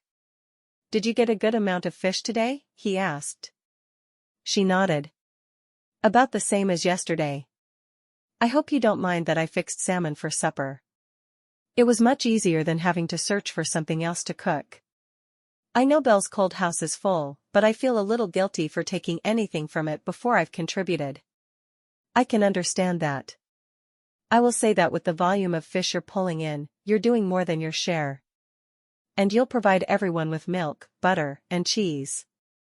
That's true. I'll probably even churn the butter myself and gift them the resulting balls. We'll see how my time works out. I can't wait for the goats to arrive. Don't be in a big hurry, he said. We still have to build the barn for them. That's this weekend, right? He nodded. And Everett is once again donating the wood. We're going to need to stack hay all around the walls for them to stay warm throughout the winter. Where will we get the hay? She asked, not having thought of that. Oh, at the end of summer, before the freeze, we'll go out with scythes and get as much hay as we can. Sally will need some for her pigs as well. We talked about it last weekend. We want the grass to get taller first, though. Is there enough grass to get them through the winter? I can't believe I never thought of that. Agnes worried that raising goats would be too difficult without enough hay. He nodded. There's so much along the riverbanks, and there's so much river here that no one lives near. Even when someone does live on the river, they will most likely be happy for us to remove some of the excess grass. We'll probably do that the weekend after we build the barn. We may build the cold house in between, but I think that will wait better than the grass. It needs to dry in the sun before it's truly usable. All right. I'm glad you know more about the subject than I do. She rubbed the back of her neck. I didn't take the time to read anything else about goats today. I need to make sure I put in some time every day learning what I can. Today was about proving to myself I could handle all the fish on my own. And you did, he said, covering her hand with his. We'll learn together. I suppose we will, and I plan on milking the goats at least once per day, so you won't have that full burden. We'll see if it works out better for me in the mornings or the evenings when the time comes. I don't want you to have to help. And I don't want you to have to do everything yourself. I will benefit from the goats as much as you will. Agnes thought about what he said for a moment and reluctantly nodded. I suppose that's fair. What do you plan to cook for the barn raising this weekend? He asked. I thought I'd make a thick venison stew. Belle said she has more venison than any other meat. That sounds good. Maybe some warm bread to go with it? I can certainly make that happen. We won't be making nets this weekend, so there should be plenty of time to make a few loaves of bread. I do love to eat bread with stew. I will keep that in mind. She got up then and came back with clean plates and the blueberry pie. I hope you like blueberries. Love them. Truly, unlike the other men in town. It's been so long since I've had sweets, I find that anything with sugar in it makes me happy. He took his first bite and smiled. This is delicious. Don't sell any blueberry pie, I want them all for myself.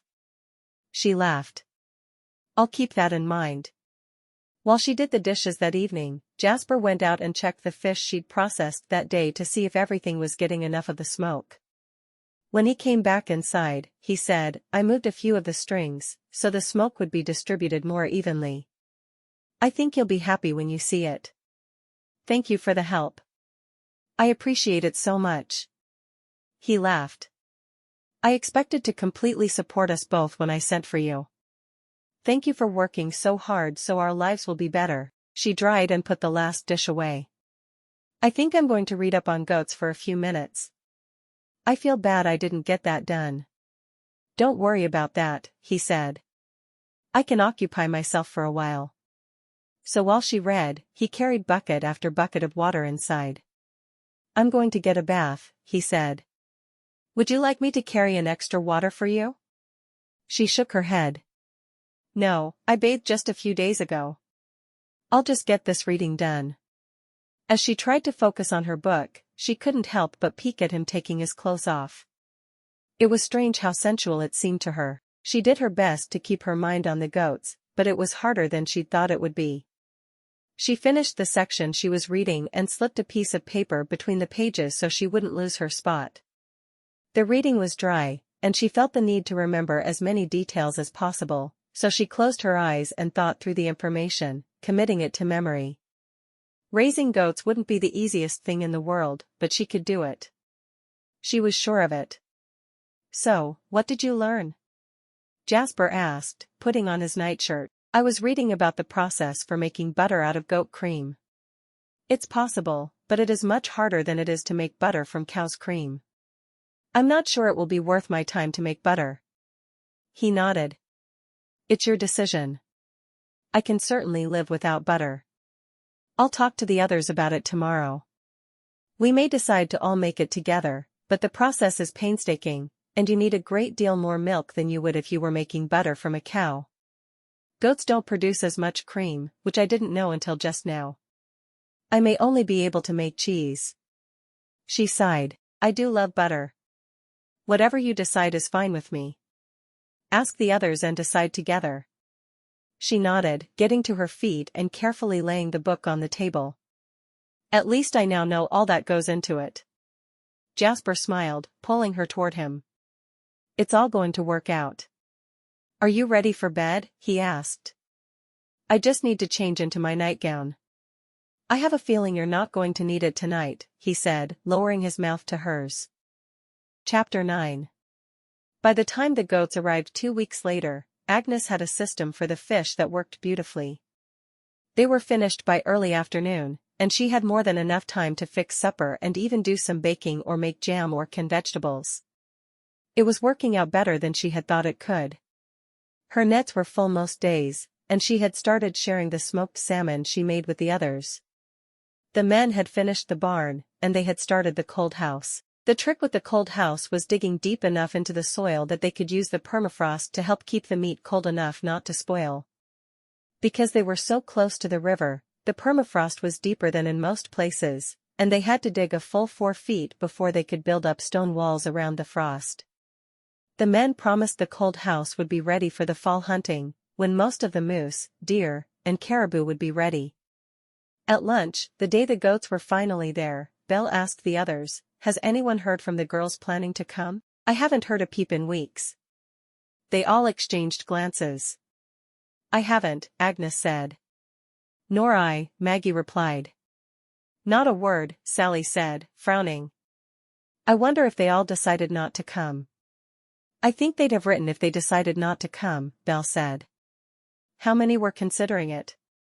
Agnes thought through it, counting the friends on her fingers as she said their names. "There's Ella, Myrtle, Lula, and Josephine."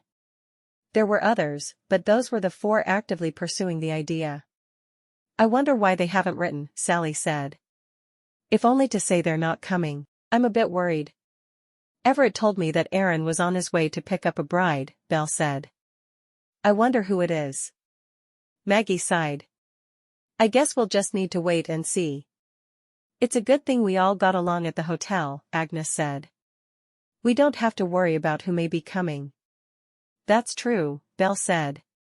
"We need to think about potential jobs for anyone coming. In case they want them, of course. I think Myrtle would want to bake. She's more of an indoor near the fire sort, and she talked a lot about the bakery her parents ran before they died in the fire that burned it down. She seemed to always have a dream of baking." "Well, hopefully she's coming soon then," Belle said. "I find it hard to keep up with hunting and baking now that Bertie is here. He has to be my top priority." Maggie nodded. "I can collect forage with the baby once it's born, but I would need to find a way to wear him or her on my back." Belle waved her hand dismissively. "That should be easy." "I will bake in the winter," Maggie said. "And the winters are long. I can only forage up until the snow starts, and then there's little I can do in that regard." "Very true," Sally said. "Same with my crops. I should have most everything harvested by mid-September." "Did you can your rhubarb pie filling?" Belle asked Sally. "I did. I'll be baking pies for the store come winter. I think we'll all be doing some baking this winter." Sally sighed. "Surely we'll bake too much if all of us are doing it." "I don't think so," Belle said. "I want to knit again this winter. And we can make quilts together." We'll choose a cabin and all meet there every afternoon to do our crafts together, Sally said. That's a good idea, Agnes agreed. On her way home after lunch, Agnes's mind was filled with what she could do to continue to make money throughout the winter. Of course, she could sell goat milk and cheese, but she wanted something more. She'd have to think on it more as she cleaned her fish that afternoon. As they were eating supper, she brought up the subject to Jasper. I was wondering what I should do to make money in the winter. I can sell goat milk and cheese, but I'm not sure that will feel like enough work to keep me occupied. Jasper shook his head. You don't need to make money all the time. But I want to. You could sew shirts. The men are always looking for flannel shirts. You could make scarves and hats and gloves. What do you enjoy doing? I really enjoy the fish, believe it or not, she said. But according to Katie, the salmon disappear in the winter. That's true. You could bake gingerbread cakes every day. Agnes smiled. You just say that because you want more gingerbread cakes for yourself. He grinned. You know me. I do. I'll keep thinking on it. I've canned a lot of the berries I got this summer, and I could do pies as well. I just think we're going to be making too many sweets if that's what we all do. He laughed. The men fight for early lunches so they can be first in line at the store to get bread and sweets. I think all of you could bake daily, and there would still be men not getting what they want. He shook his head. I think if you do something you enjoy, you will be profitable. It's that simple. The others are talking about sewing quilts together in the afternoons. That will make money as well. The cold here seeps into your bones at night, and the blankets the store gets in are highly sought after. Agnes nodded.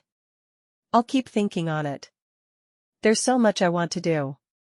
Alternate what you do every day then, he said reasonably. Mondays you bake gingerbread cakes. Tuesdays you quilt. Wednesdays you make scarves. Or however you want to do it. That's not a bad plan. I'll make myself a schedule I can follow. Keep in mind that bread will make the men happy as well. They don't need fancy desserts. All right. We'll see what I come up with. Did you look in on the goats when you got home? She asked. He shook his head. You hadn't mentioned them, so I wasn't sure if they arrived today. Are you happy with them? She nodded. All of the females are expecting and giving milk, which thrills me. I'll be able to start making cheese soon, and I can take milk to all of the families we share with starting tomorrow. Don't overdo it, Jasper cautioned. I don't want to have to worry about you because you're working yourself too hard. I won't. I'm just excited that the goats are finally here. We already have some hay drying. Hopefully, it will be ready to use before we get more rain, he said. That would be good. I don't think I ever realized just how much a farmer's livelihood depended on the weather. It does. So, watch for rain. I will. When do you think our cold house will be ready? She asked. I think a couple more weekends, and it will be done. I'm glad the salmon doesn't need to be stored in there. Me too, she replied. I would have had to wait until the cold house was done then, and I don't think that would be a good idea. He covered her hand with his. Thank you for working so hard, but don't forget to take care of my wife in the process. I won't. Agnes was surprised how many times he warned her to be careful every day. Belle said someone named Aaron was off to get his bride from Skagway. Do you know who his bride is? He shook his head. He just said he hopes his wife is willing to work half as hard as the rest of you. I'm glad he's open-minded about his wife working. I know we all work hard, but the way we're doing things, we can specialize and become good at things. I couldn't grow a garden like Sally, or hunt as well as Belle. But I can raise goats and fish. Why shouldn't I do more of what I'm good at in exchange for what they excel at? I think it makes good sense. And I think it's good when you sell your surplus to the store. You ladies are making our town better. He pushed his plate away. Have the goats been milked this evening? She shook her head. Not yet. I was planning to do that after supper. I'll take care of it. I want to go out and meet them anyway. She washed the dishes while he was out, wondering if she should start her cheesemaking immediately, or share her milk with her friends first. Probably share the milk. She should get used to the goats and the extra work they brought before she started working on cheese. She felt as if she were finally doing what she'd gone there to do. Be a housewife who made money in her free time. As Maggie and Belle had said, she'd need to slow down once she started having babies, but there was time. And a long winter to entertain herself through. All of the couples came over again on Saturday to help with the cold house. Agnes served lunch and invited everyone to supper. I thought we could all play cards after supper. I'd suggest dancing, but I don't have a gramophone. Belle nodded. I want one, and I'm saving up to order one. Agnes was fully aware that Belle didn't need the money she made. She simply enjoyed working and doing what she wanted to do every day. Well, when you get it, we should have a party. Maggie looked intrigued by the idea. By then, I hope to be light on my feet again. When is the baby due? Agnes asked. Next week, I think. It's hard to know for certain. Sally smiled. I can't wait to see him. I can't wait to not be expecting any longer. I feel like I'm as big as a house. Agnes shook her head. You're beautiful. Maggie laughed. James has been trying to tell me that, but I know he's seeing me through the eyes of a man in love and not as I truly am. Sally frowned at her. You are beautiful. You're only big because you are expecting. It'll soon be over, and you'll be back to your slender self. I sure hope so, Maggie said, patting her belly. It feels like I've been pregnant for 30 years. You're not even 30 years old, Belle said, shaking her head.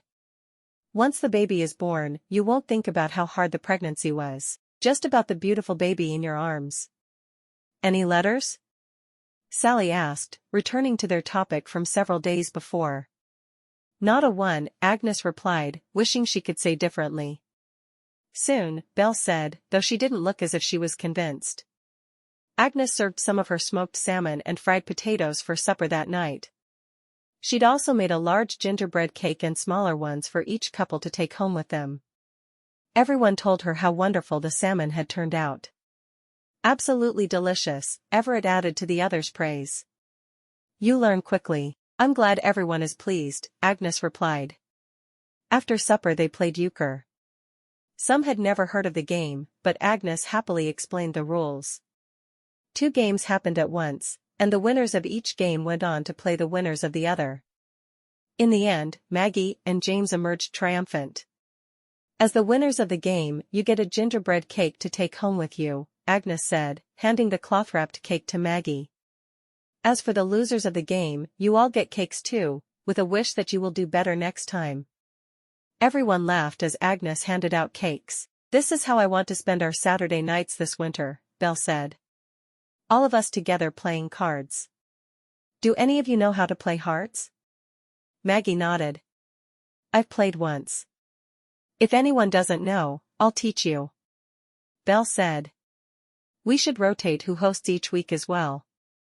I haven't had this much fun in a long while. Thank you for having us for supper and games. Agnes smiled. I'm glad we all enjoyed ourselves. We work so hard together that I think we need to play together sometimes as well. I know we do. Sally said, and I love the idea of getting together at a different house every Saturday night. It will help our business arrangement if we all remain good friends. Maggie smiled. James and I would love to come. Just know the baby may be a loud one. Belle laughed. I had to interrupt the game 3 times to see to Bertie. We all understand that motherhood has its demands. As the other couples left, Jasper stood behind Agnes with his hands on her shoulders.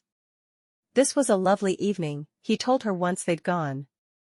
It's been a long time since I've had fun like that. Why work hard if you don't play just as hard? Agnes asked. He chuckled. You have a good point. Oh. I left the milk outside in the cool evening air. When do you think you'll start making cheese? I'll wait another week probably.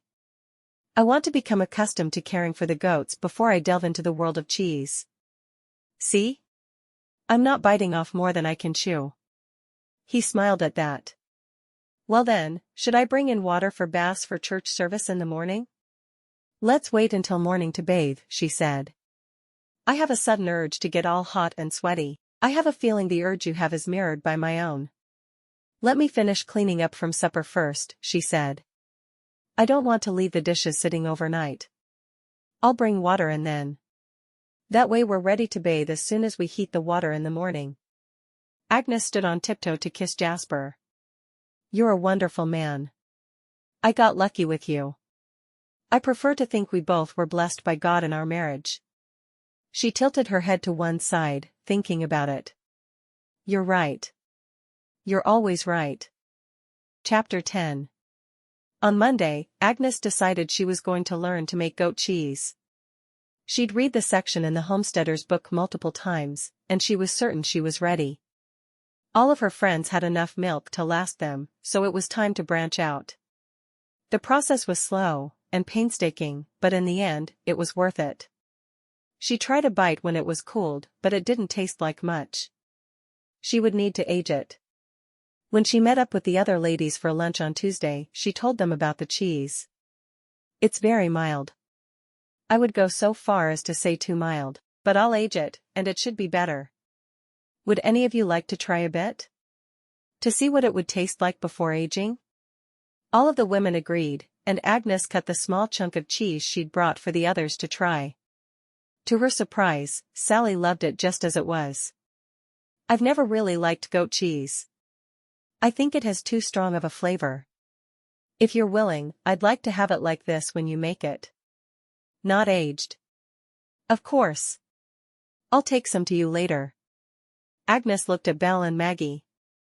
I need it aged, Maggie said. I agree that it's too mild.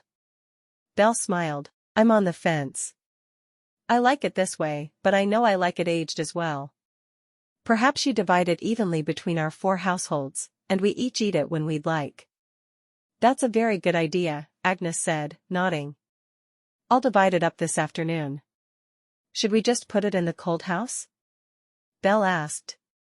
I think if you want to age it there, you should, Sally said. But I'd prefer to take mine now to be used soon. I'll divide it, and you decide where it goes then, Agnes said. And Jasper said my cold house will be ready this weekend. The hay is dry and stored in the barn, and we have enough for winter. I feel like we're getting close to being ready for snow. I'm not.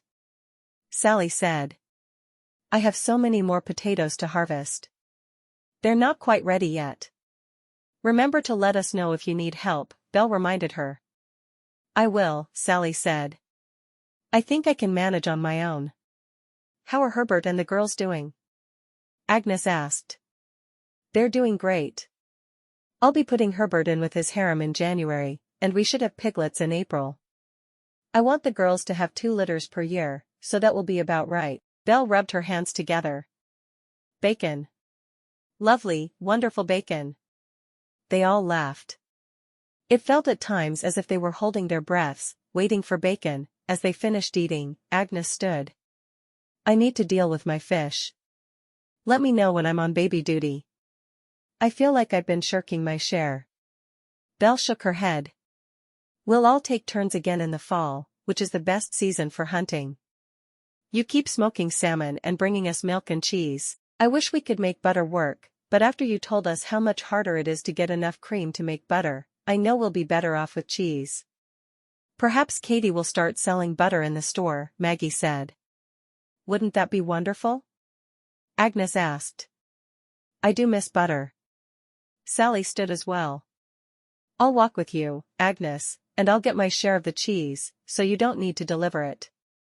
Thank you, Agnes said as she waved goodbye to Belle and Maggie.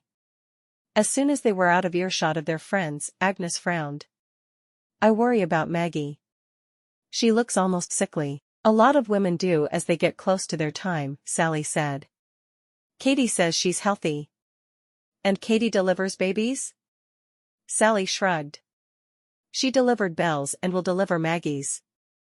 There aren't a lot of choices.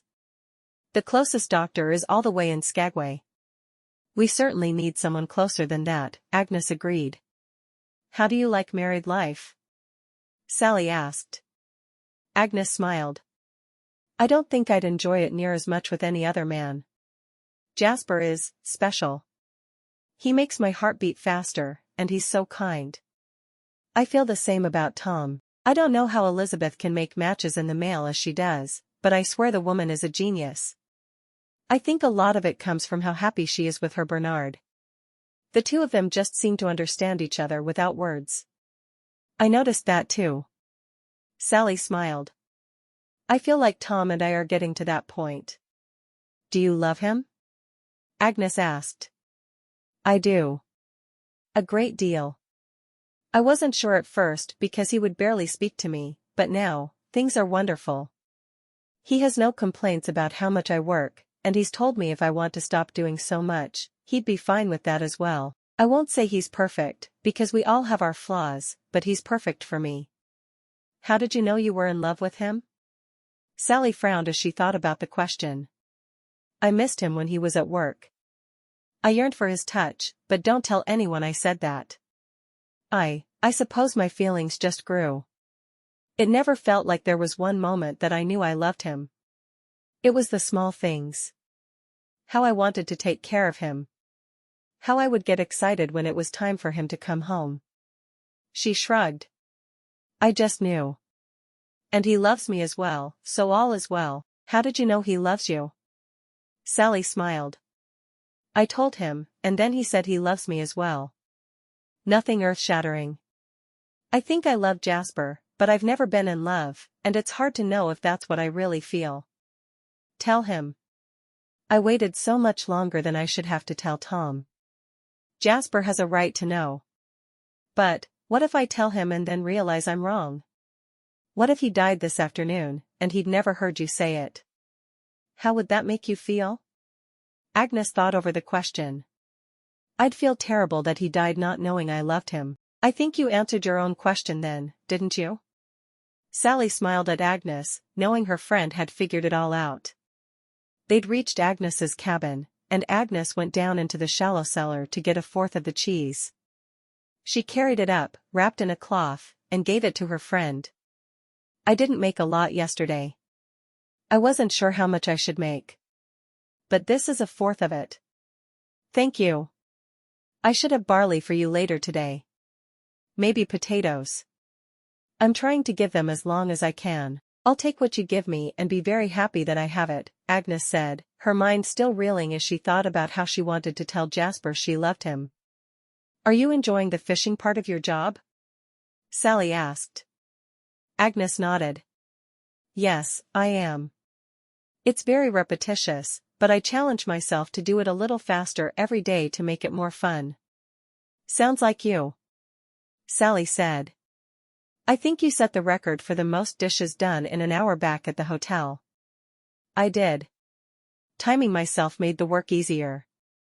Well, thank you for the cheese, and I will be off to tend my garden. I'll bring you a basket later. Be ready to take some salmon with you. Save me a couple of fresh salmon for our supper tonight if you don't mind. Of course I will. But don't you fish for salmon? I do, but I think I'm going to phase out the fishing. I have enough other things to do with the garden and the piglets. Sally frowned. As long as you'll keep saving guts and heads for me. I also saved whey from the cheese. The homesteading book said it was a good thing to add into pig slop. I'll take whatever you have. And remember to save table scraps, they love the variety of food in their trough. Agnes smiled.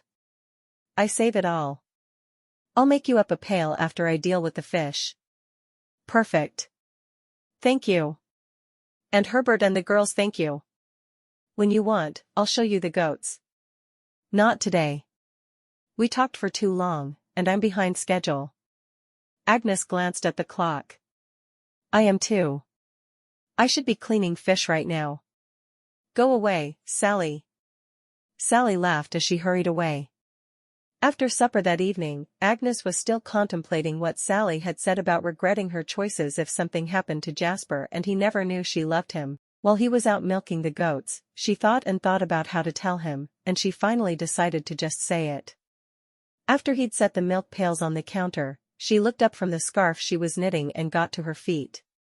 She was shocked at how nervous she was. Surely, he'd be happy to know she loved him, but she didn't want him to feel like he had to say it back. Would he feel pressured? She got to her feet and walked close to him, putting her palms against his chest. "Looks like you got a lot of milk from the goats." "I did."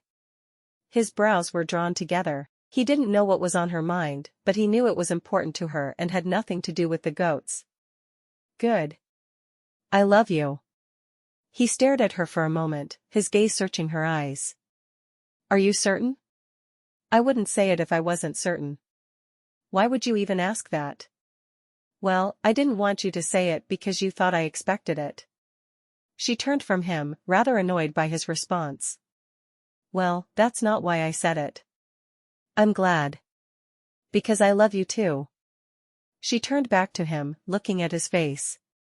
"Really?" He laughed, low in his throat. "Really, I love the way you take care of me. I love the way you go out of your way to cook things you know I like. I love how you've developed freckles from so much time in the sun. But mostly, I just love you for who you are. A hardworking woman who will do anything if she thinks it will help me. You are the woman I've waited my entire life for, and I'm so glad you're my wife." She smiled then, believing him. "I've been worried all day about how to tell you." "You have?" he asked. She nodded. "But I'm glad I told you now that I have. I'm glad you told me as well." He lowered his mouth to hers and kissed her.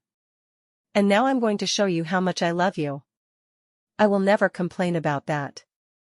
On Monday, Agnes decided she was going to learn to make goat cheese. She'd read the section in the homesteader's book multiple times, and she was certain she was ready. All of her friends had enough milk to last them, so it was time to branch out. The process was slow and painstaking, but in the end, it was worth it. She tried a bite when it was cooled, but it didn't taste like much. She would need to age it. When she met up with the other ladies for lunch on Tuesday, she told them about the cheese. "It's very mild. I would go so far as to say too mild, but I'll age it, and it should be better. Would any of you like to try a bit? To see what it would taste like before aging?" All of the women agreed, and Agnes cut the small chunk of cheese she'd brought for the others to try. To her surprise, Sally loved it just as it was. "I've never really liked goat cheese. I think it has too strong of a flavor. If you're willing, I'd like to have it like this when you make it. Not aged." "Of course. I'll take some to you later." Agnes looked at Belle and Maggie. "I need it aged," Maggie said. "I agree that it's too mild." Belle smiled. "I'm on the fence. I like it this way, but I know I like it aged as well. Perhaps you divide it evenly between our 4 households, and we each eat it when we'd like." "That's a very good idea," Agnes said, nodding. "I'll divide it up this afternoon." "Should we just put it in the cold house?" Belle asked. "I think if you want to age it there, you should," Sally said. "But I'd prefer to take mine now to be used soon." "I'll divide it, and you decide where it goes then," Agnes said. "And Jasper said my cold house will be ready this weekend. The hay is dry and stored in the barn, and we have enough for winter. I feel like we're getting close to being ready for snow." "I'm not," Sally said. "I have so many more potatoes to harvest. They're not quite ready yet." "Remember to let us know if you need help," Belle reminded her. "I will," Sally said. "I think I can manage on my own." "How are Herbert and the girls doing?" Agnes asked. "They're doing great. I'll be putting Herbert in with his harem in January, and we should have piglets in April. I want the girls to have 2 litters per year, so that will be about right." Belle rubbed her hands together. "Bacon. Lovely, wonderful bacon." They all laughed. It felt at times as if they were holding their breaths, waiting for bacon. As they finished eating, Agnes stood. "I need to deal with my fish. Let me know when I'm on baby duty. I feel like I've been shirking my share." Belle shook her head. "We'll all take turns again in the fall, which is the best season for hunting." You keep smoking salmon and bringing us milk and cheese. I wish we could make butter work, but after you told us how much harder it is to get enough cream to make butter, I know we'll be better off with cheese.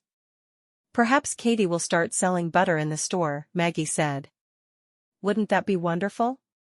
Agnes asked. I do miss butter. Sally stood as well. I'll walk with you, Agnes, and I'll get my share of the cheese, so you don't need to deliver it. Thank you, Agnes said as she waved goodbye to Belle and Maggie. As soon as they were out of earshot of their friends, Agnes frowned. I worry about Maggie. She looks almost sickly. A lot of women do as they get close to their time, Sally said.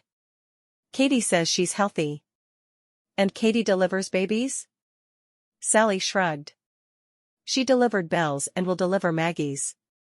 There aren't a lot of choices. The closest doctor is all the way in Skagway. We certainly need someone closer than that, Agnes agreed. How do you like married life? Sally asked. Agnes smiled. I don't think I'd enjoy it near as much with any other man. Jasper is special. He makes my heart beat faster, and he's so kind. I feel the same about Tom. I don't know how Elizabeth can make matches in the mail as she does, but I swear the woman is a genius. I think a lot of it comes from how happy she is with her Bernard. The two of them just seem to understand each other without words. I noticed that too. Sally smiled.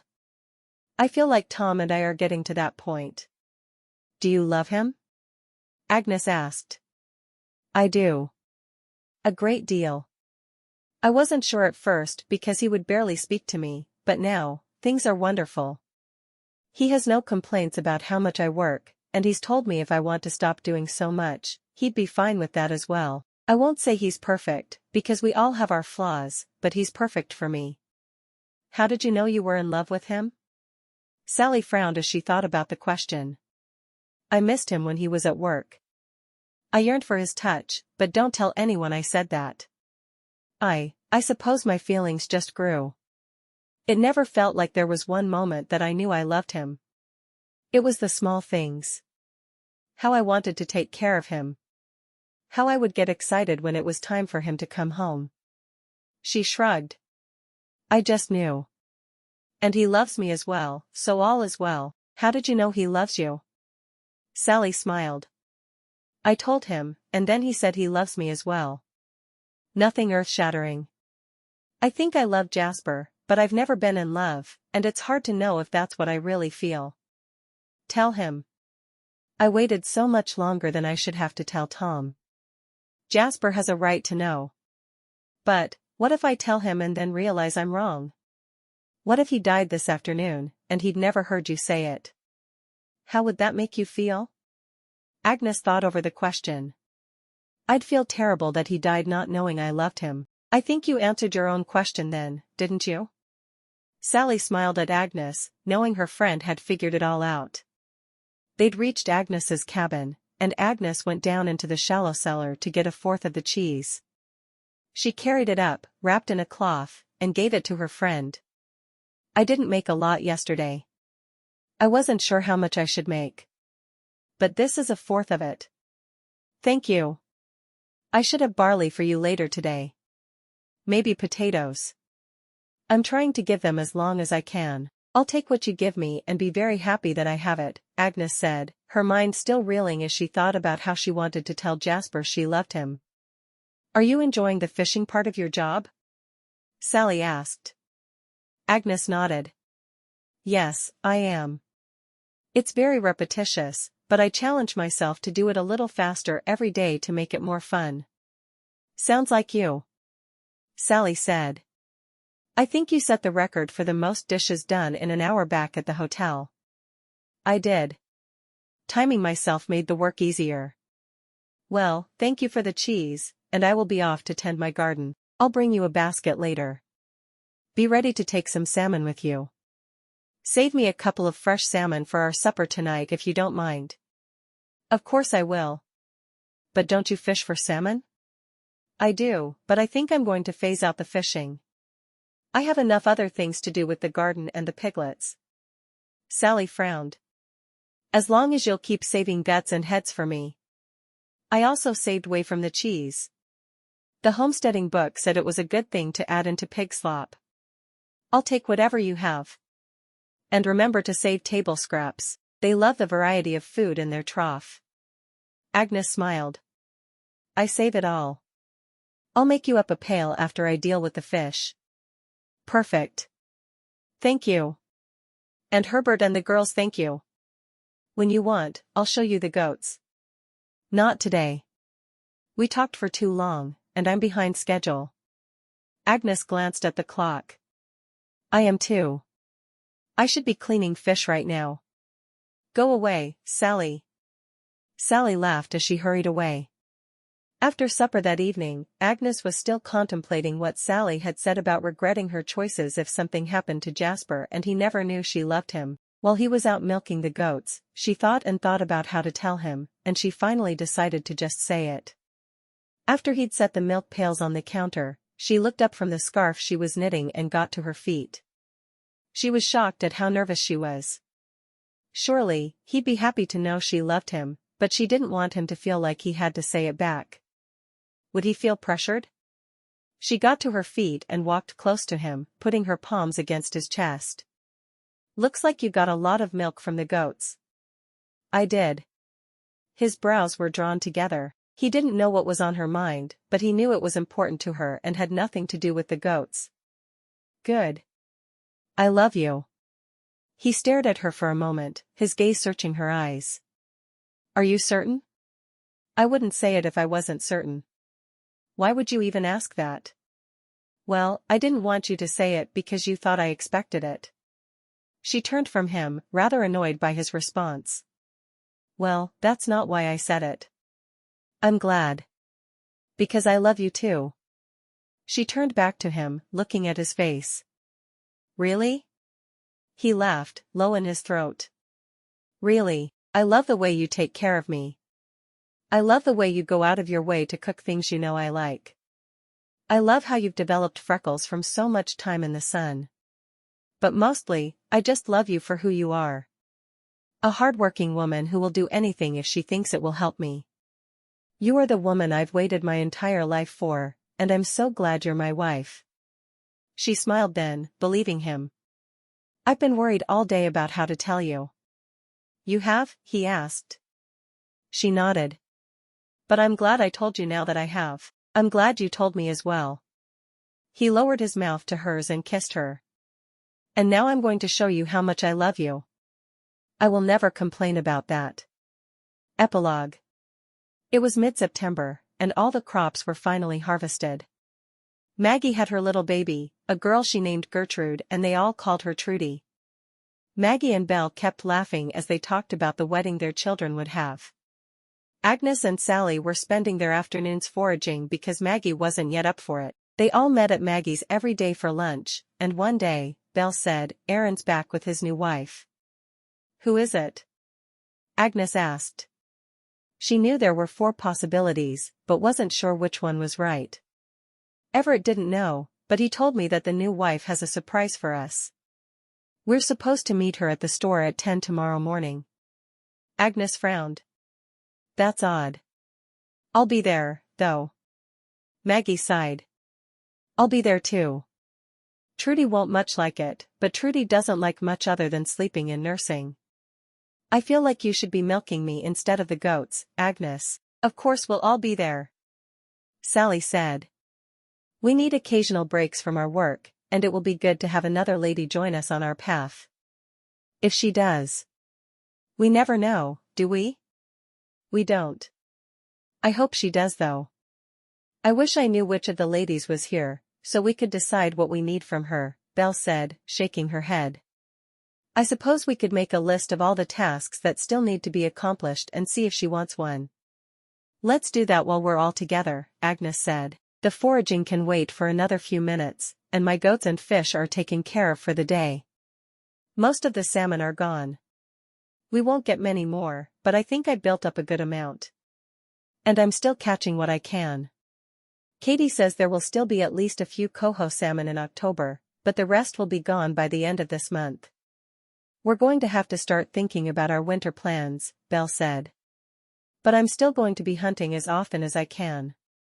Maggie is watching Bertie in the afternoons until she feels well enough to forage again. I could do it now, Maggie protested. Katie says at least 6 weeks, and it's only been 2, Belle argued. We're listening to Katie. All right then, Maggie said with a pout. All right, let's make our list of chores so we're ready when we see whoever we're supposed to see tomorrow. I wonder what the surprise could be, Sally said. I guess we'll find out in the morning, Agnes replied. She was dying to know, but there was no point asking. The others knew as much as she did. So, they made their lists and talked of their plans for winter, each of them wondering who would be joining them.